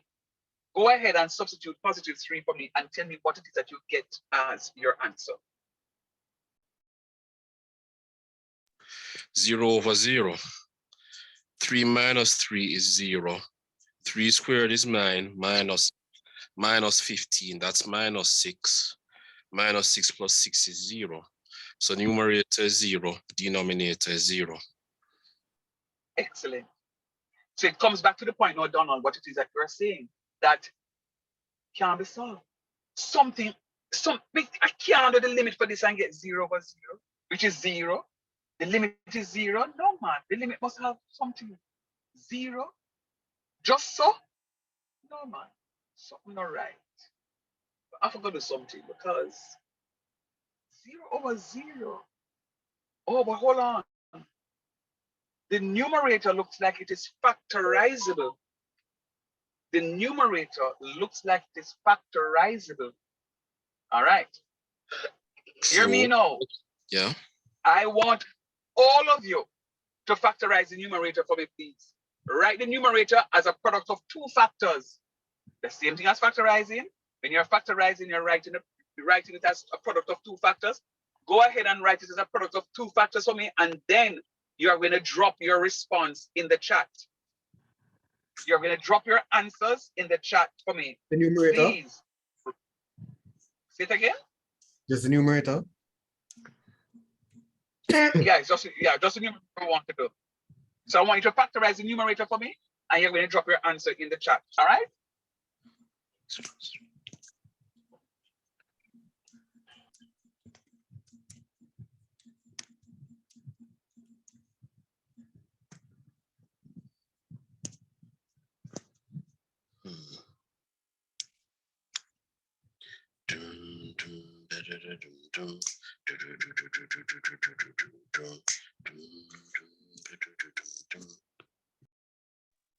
Yes, yes, sir. I figure out something, you know.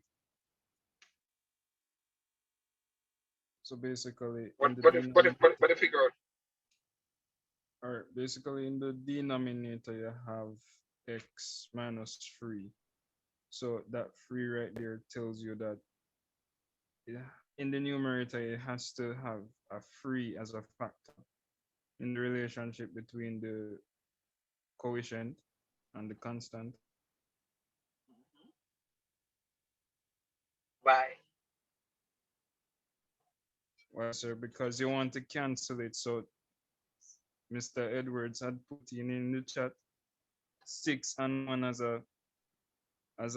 2 factors, but you cannot cancel the denominator with 6 and 1. So you have to go further than that and have 3 as one of them. And you're correct. So what he's saying, Donald, is if we were in sorry, D is Donald Edwards, sorry. So what he's saying, Donald, is those are not the product of the 2 factors that we're looking for.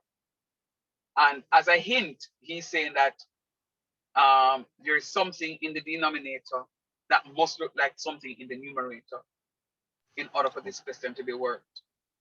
All right. I mean, the fact that it's even up, I mean, if x is approaching 3, right? 3 minus 3 is 0. So wouldn't that also be another indeterminate form? Haha, all right. It's a question that to be asked or to be answered.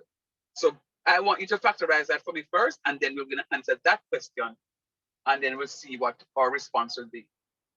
This is what I love about my online class, when we have students who communicate so they can have conversations and see what is what.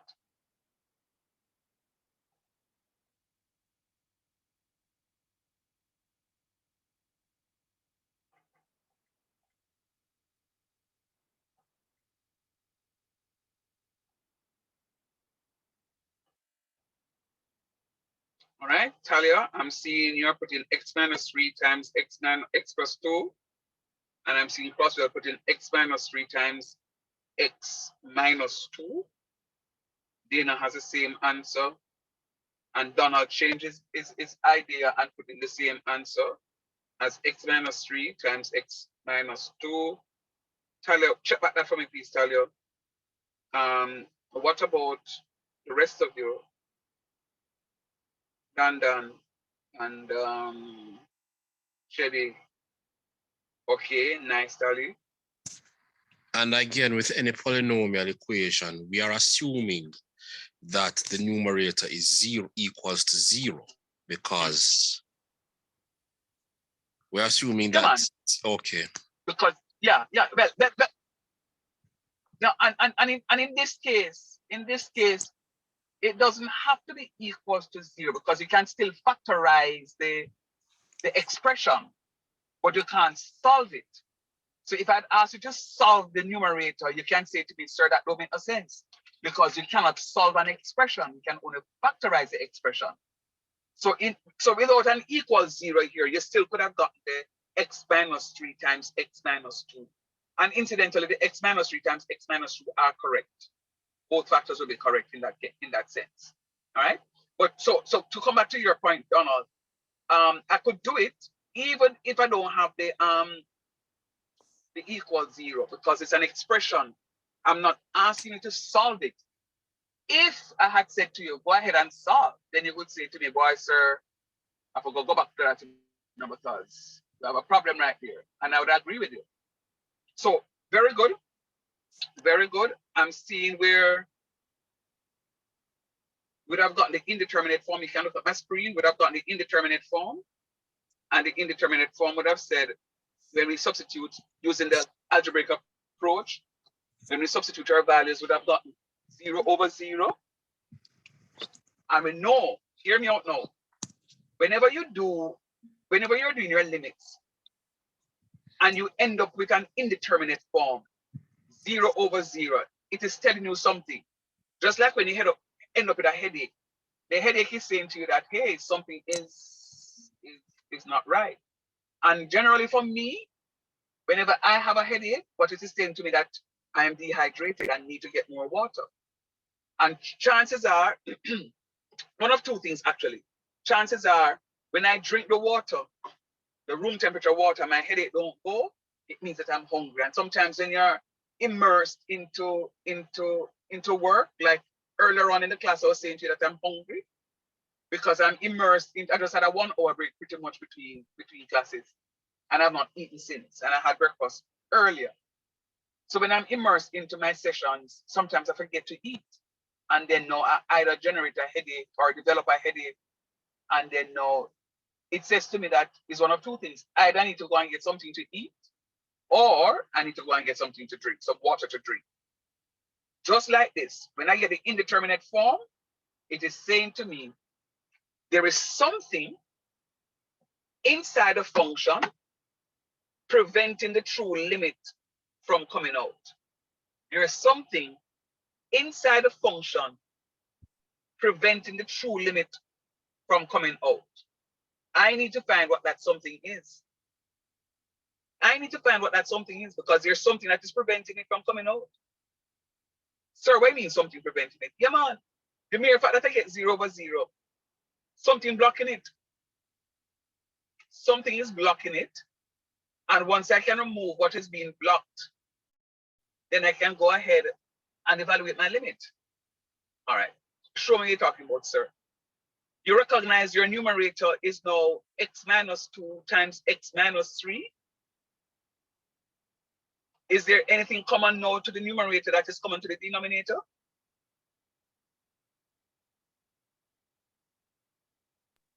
The number 3. No, don't say the number 3. Say x minus 3.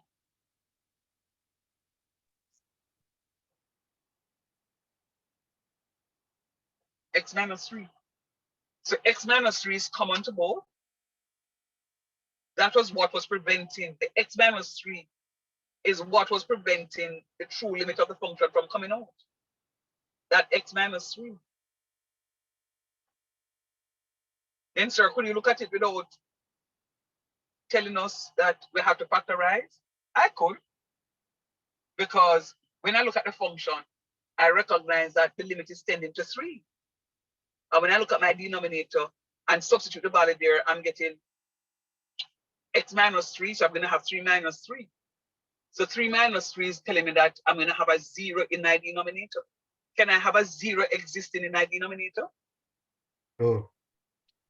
No, because the function will then become what? Infinite. Infinite or undefined. That's what I was looking for. Right. So it's infinite or undefined. Same difference. All right. So I can't have a 0 existing in my denominator. So when I look at the question, I knew I had to do something in order to get rid of that x minus 3. And which is what Daniel was saying. Daniel was saying, sir, it has to be that we have to get rid of this x minus 3. And see here, now we would have gotten our x minus 2 or x minus 2 times x minus 3. X minus 2 times x minus 3. All over x minus 3. All over x minus 3. And when I cancel my x minus 3, Donald, I couldn't just cancel the 3. So you see why I say you're supposed to say x minus 3, because the x is married to the 3. Got you. So I can't just say x. Right. So so I'm canceling out the x minus 3. And when I cancel the x minus 3, what I'm going to be left with is x minus 2. Now I would have removed what was posing the problem. So I can now go ahead and do my substitution. I can go ahead and do my substitution. And my substitution is going to be, anywhere in the function I see x, I'm going to put 3. So 3 minus 2 is 1. So the limit tends to 1.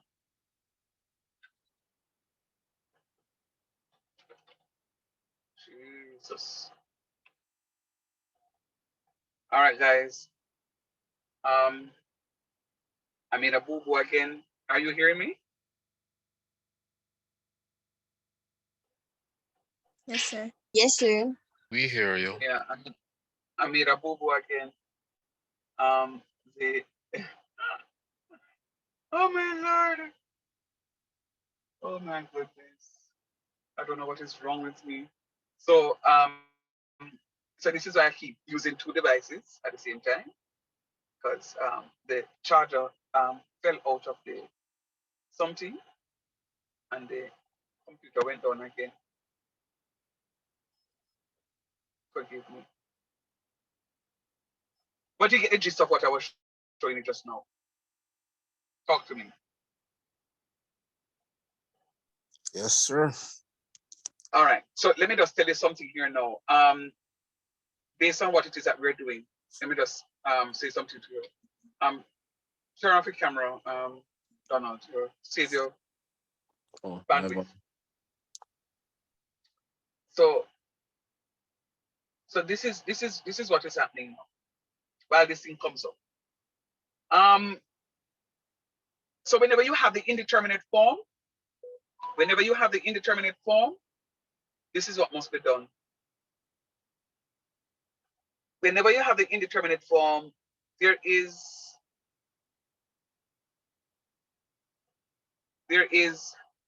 are 3 things that you could possibly consider. 3 things to consider. You have to rationalize, simplify, or factorize. 3 things to consider: a rationalization, a factorization, or a simplification. 3 things to consider. Either I'm going to rationalize, I'm going to factorize, or I'm going to be simplifying my function so that I can go again to try that whole evaluation of the limit. So let me say it again. Whenever we're doing the limit of a function and I get the function to be indeterminate. I get the function to be indeterminate. It's one of three things. Either I'm going to simplify the function, I'm going to rationalize the function, or I'm going to factorize the function. One of three things. And I guarantee you that by the time you do one of those three things, you'll be able to isolate what is posing the issue, and you should be able to find your limit. I guarantee you, you'll be able to isolate the issue and be able to find the limit. I guarantee you. All right? So think about that for me, half a second.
All right.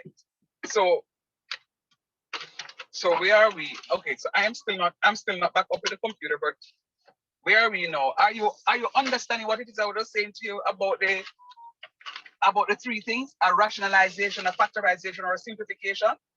Whenever you get an indeterminate form, 0 over 0, and I'm going to say this very slowly because I want you all to understand what I am saying right here. Whenever you do your question and you get an indeterminate form, that is not the end of the question. When you do your question and you get an indeterminate form, 0 over 0, or it could be infinity over infinity, or negative positive infinity over positive infinity, or negative infinity over negative infinity, that is not the end of the question. That is not the end of the question. The end of the question comes when you do that rationalization, simplification, or factorization. The indeterminate form tells you that there's something else to be done to the function because there's something in the function preventing the true limit from coming out. There is something in the function preventing the true limit from coming out. So you will now have to do one of those. I hear you. Right. So simplification, factorization, or rationalization to take out what it is. And then when you would have removed those or removed that thing, then the true limit of the function should come out. The true limit of the function should come out. All right? So think about it. And let me just try and bring this thing back up. And we can go with a question. All right, let me make up a question. Let me make up a question. Right from it, please. The limit as x tends to -3. The limit as x tends to -3 of x squared plus 7x plus 12. I think the limit as x tends to -3 of x squared plus 7x plus 12. X squared plus 7x plus 12. I want you to evaluate the limit of that function for me. The limit as x tends to -3 of x squared plus 7x plus 12. All right, try that for me, please.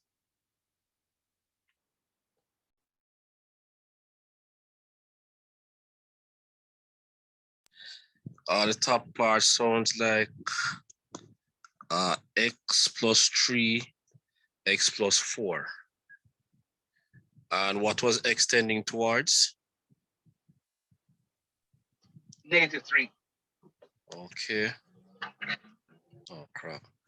Sir, it seems that it doesn't even matter if you have a denominator in, because, sir, you'll have x plus 3, but it would be cancelled eventually. Okay, hold on. So explain to me what you mean by it doesn't make sense to have a denominator. What do you mean? What do you mean exactly? I mean, it's not necessary and it does not affect the limit, because in our previous question, we had canceled the denominator when we factor out the numerator and we find the limit of the numerator. So we did not need necessarily the denominator because it would still, oh, yes. I'm putting it, just taking it off the top of my head, unfortunately, because you've got x plus 3 and x plus 4 up top. We have, and it's tending towards -1, right? Sorry, tending towards -3, right? Right. So -3 plus 4 is 1. So the function would be, as it tends towards -3, it approaches 1 in this case. Do I have that right? Very good. You have that correct. Very good. But Daniel, I'm going to come back. Very good, Donald. But I'm going to come back to Daniel because there's something that I need to clear up, not just for you, but for everybody else. So am I to understand, Daniel, that what you're saying to me is when you say that the denominator doesn't really matter, are you suggesting that it doesn't matter because I will end up getting something in the numerator that cancels something in the denominator. Is that what that's what you're suggesting, Donald? I mean, Daniel? Yes, but I understand my Okay. error now. Yeah. No. Sorry, I just found something else that I need to clear up because it will come back to haunt us. So I just want you to answer that. We'll soon come back to your error that you made. But so let me repeat what I just said. So when you said to me that the denominator doesn't really matter, are you suggesting that it doesn't matter in this case, in this instance, because when I factorize or rationalize or simplify my numerator, there's going to be something in the numerator that can cancel with the denominator. That's what you're suggesting, right? Yes. Okay, and if that's what it is that you're suggesting, you are correct. Really? However, yes, you are correct if that's what you're suggesting. Just like what Donald just evaluated, the x plus 3 is going to cancel from the x plus 3 in the denominator. So you're going to be left with x plus 4. And if x is tending to -3, you're going to have -3 plus 4, which is equals to 1. So the whole limit is going to tend to 1, right? The whole limit is going to tend to 1. I'm sorry that I'm not able to write or project. They're still coming up. All right. Now, two things. Number one, I can only speak of an indeterminate form if I'm given a rational function. I can only speak of an indeterminate form when given a rational function. If I'm not, and what I mean by rational function, what is a rational function? Rational comes from what word? Ratio. Ratio. Ratio. And when we talk about ratio, what are we talking about?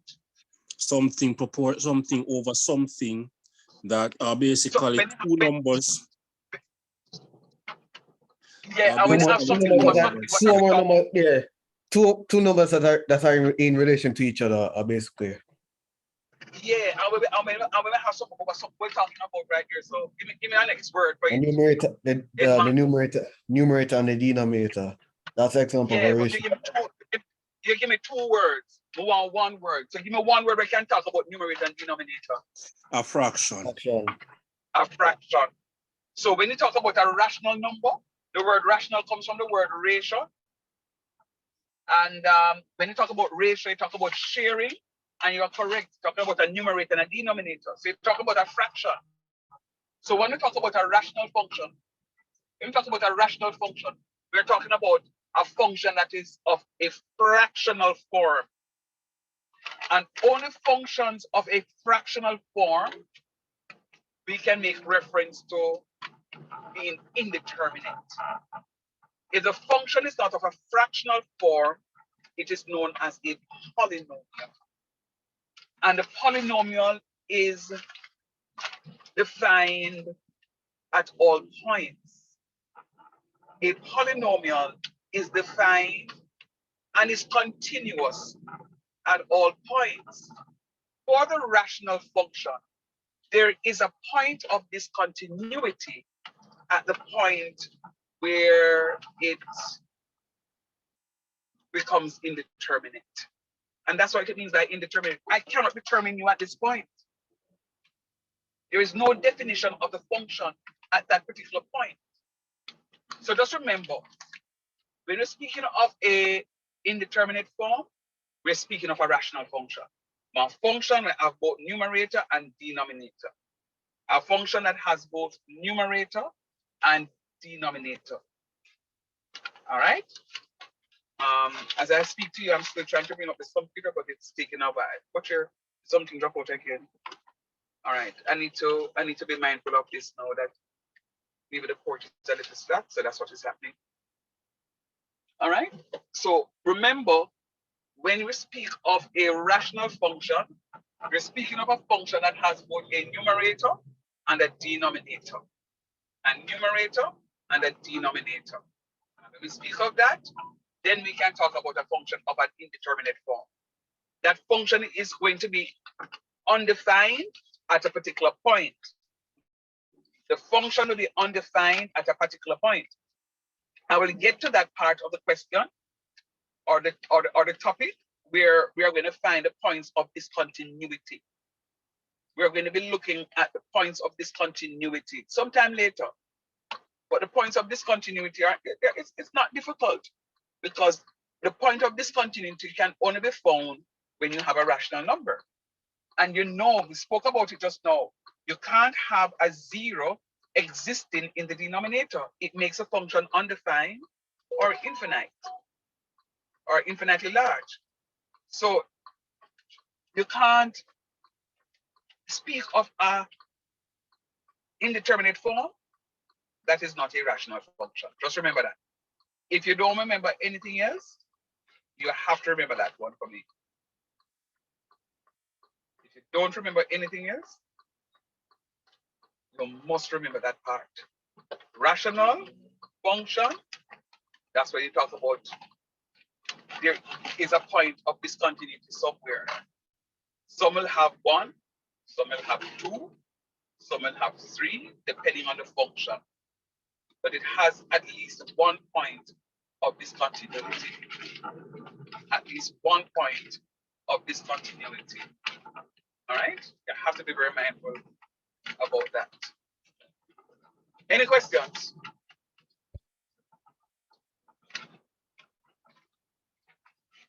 Any questions?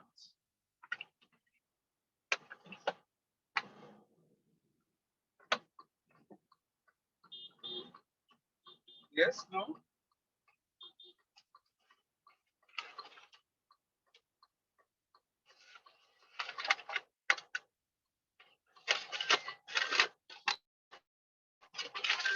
Am I wrong there? What?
Draco meeting.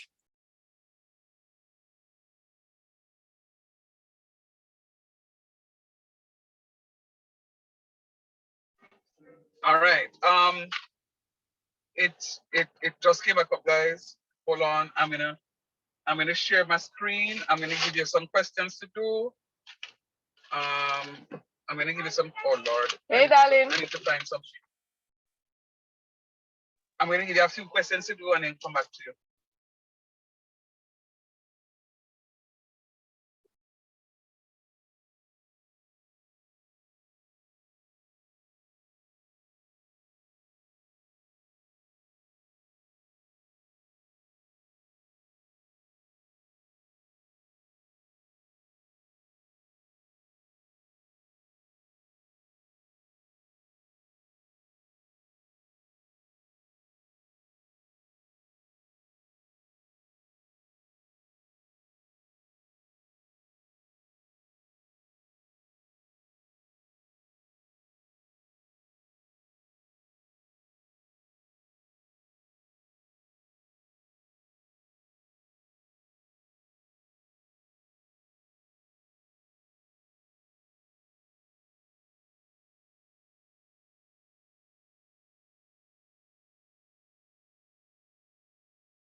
All right, I'm generating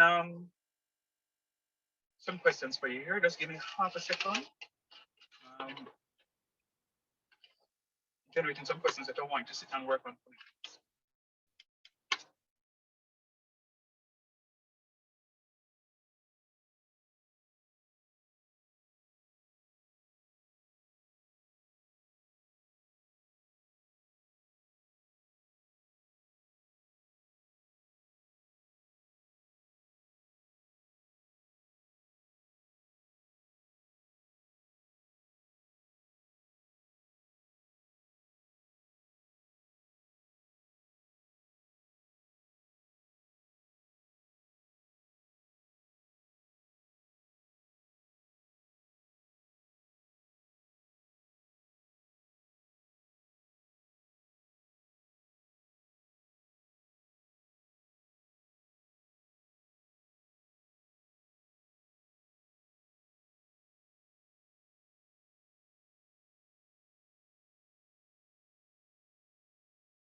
All right, so I've projected 4 questions for you.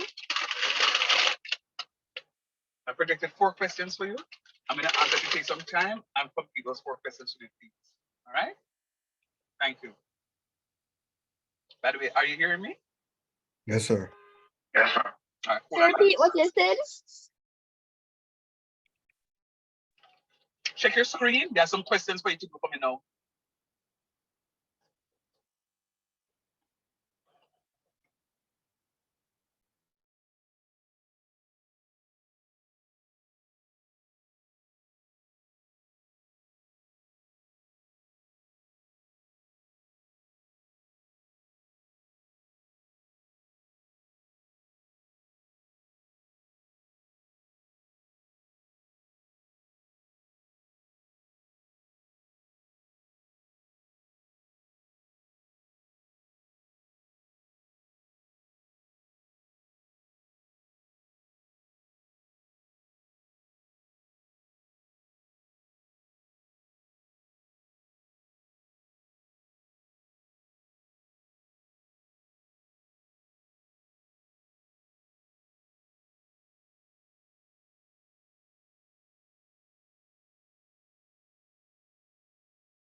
Crosswell is saying something? Are you okay?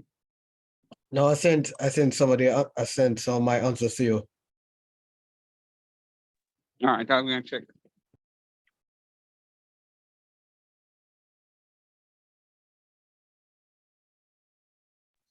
Where you send the answers? WhatsApp? To you. I sent it to you directly, sir. Oh, directly. Okay, cool.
All right, I've still look at it, Crosswell.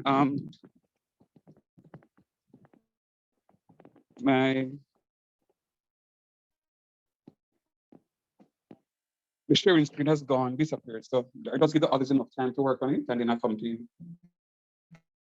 A couple of minutes. Come, guys, hurry, please. We have less than half an hour about.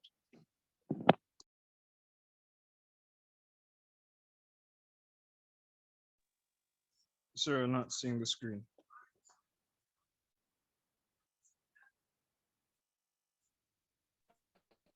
Yes.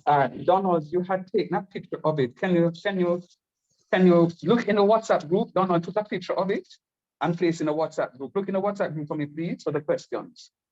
Thanks, Donald.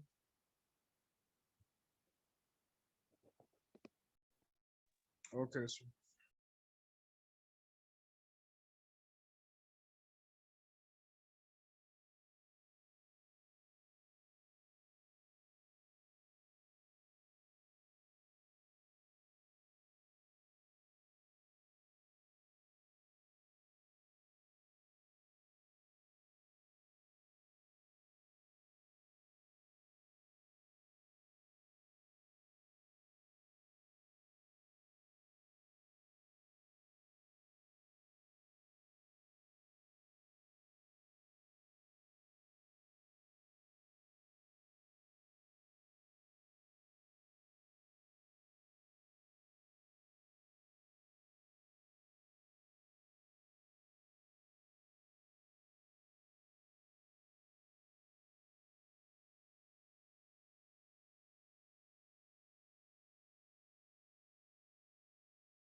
Yeah. What's up? Oh, sorry, my mic was on.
guys? Yes, sir. All right. Are you finished with all four now? I know there's going to be a concern about the factorization for some, for even for 4 and 5, number 4 and number 5. But let me ask you, how you feel? Have you completed those?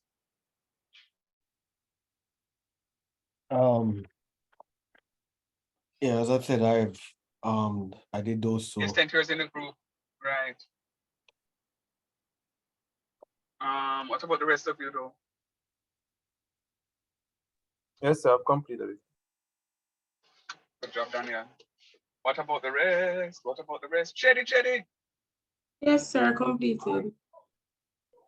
Talia.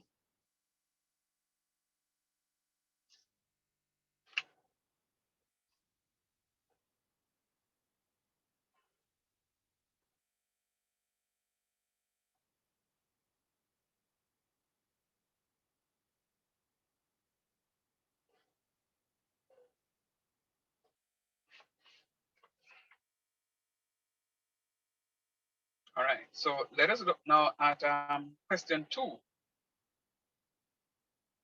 I got a third. Did you get 1/3?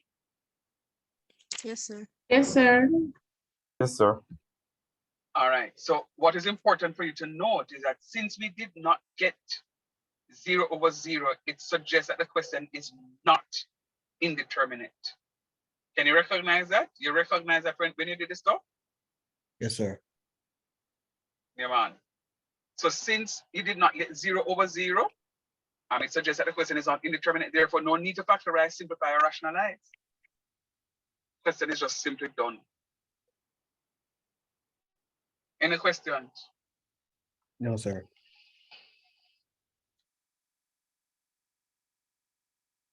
Talk to me now. What about the rest of you? Joanna?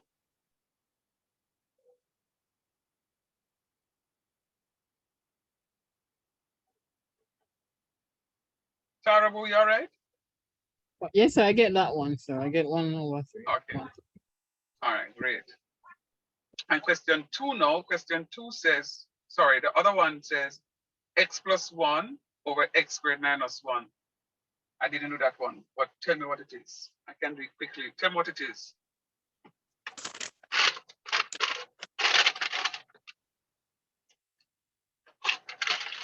So negative.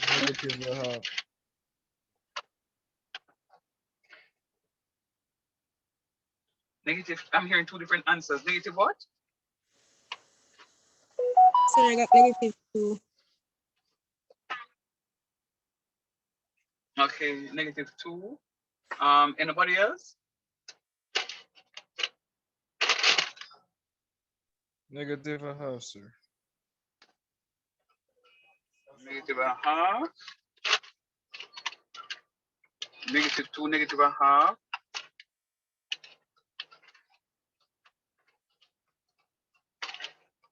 Talk to me, somebody.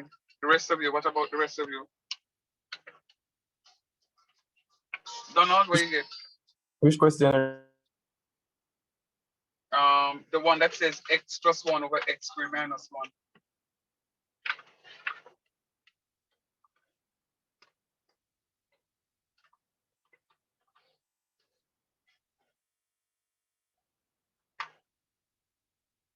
So I want to, oh, but you have the answer already, sure, sir. I thought number 3. What is, no, what is that for that one? Which one? Number The 2? x plus 1 over the x. Yeah, number 3. X plus 1 over x squared minus 1.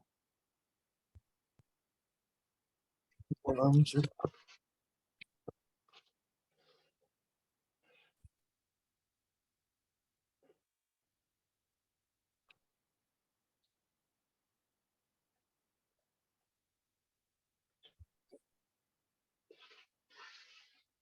I didn't attempt this one. Hold on. Why, Mr. Krishna, why? I thought I did.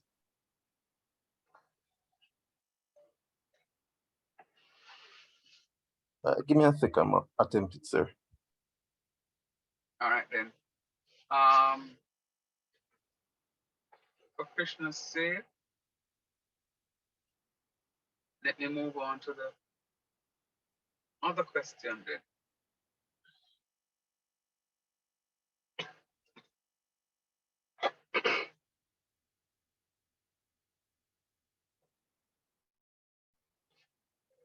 X plus 5 over x squared plus 8x plus 15. But hold on, sir. The quadratic is in the denominator this time and not the numerator like you had it last time. Does it matter?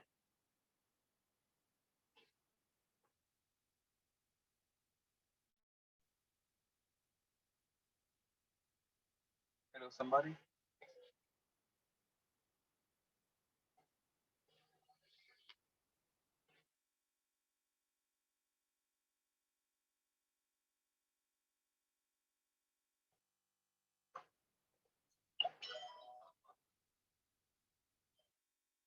Hello, hello, hello, hello.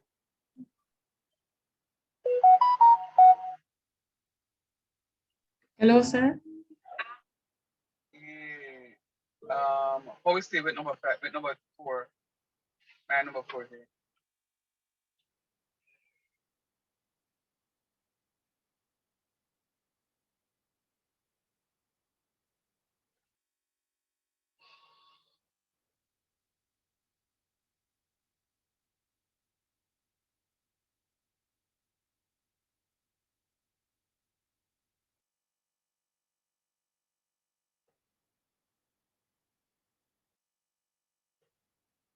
Hello, I don't want you to drink in the soup.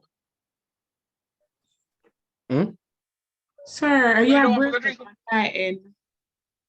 Oh, it's me breaking up. Yeah. Oh, It's like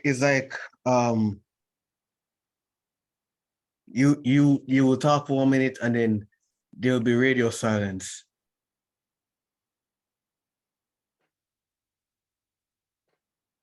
no, because I'm asking a question and then I go silent because I want you guys to answer me, but you guys are not answering me. Sir, come again. I didn't hear the question. Are you hearing me now? Yes, sir. All right, so let me ask you. I'm asking, are you able to, did you complete number 4?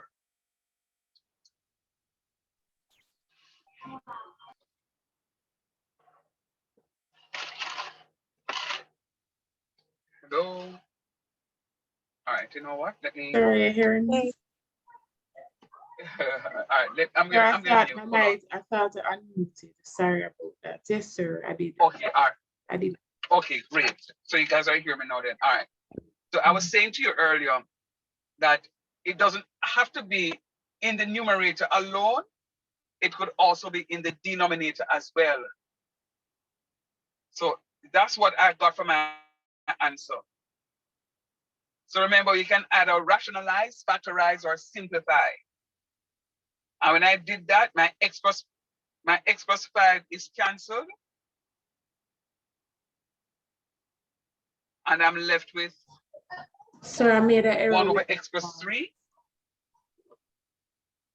I'm left with 1 over x plus 3. And when I substitute -5 in the function, I'm going to get -1/2. Did anybody get -1/2? Sir, I can go back on it. I made an error because I didn't see the -5. I was Yeah, seeing. I did get negative. All right, thanks for your honesty.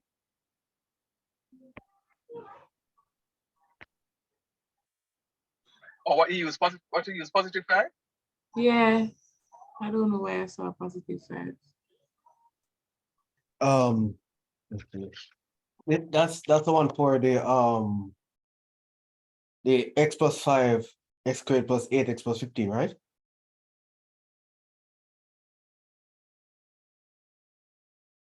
Yeah. Yeah, -1/2, I guess. Sorry, Chedi. Yes, sir. Chedi? Yes, sir. Sir, Chedi? hearing me?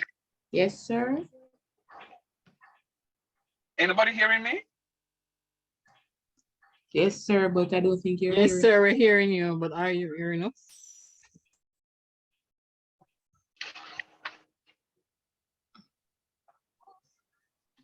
Sir, you're not hearing us.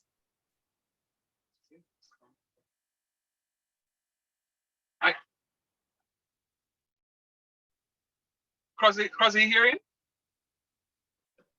I'm hearing you right now, sir. Crosby, hear me now? I'm hearing you now, but okay, hear me now. All right, let me just ask a question. Did you have any disturbance to the internet access for your classes this week?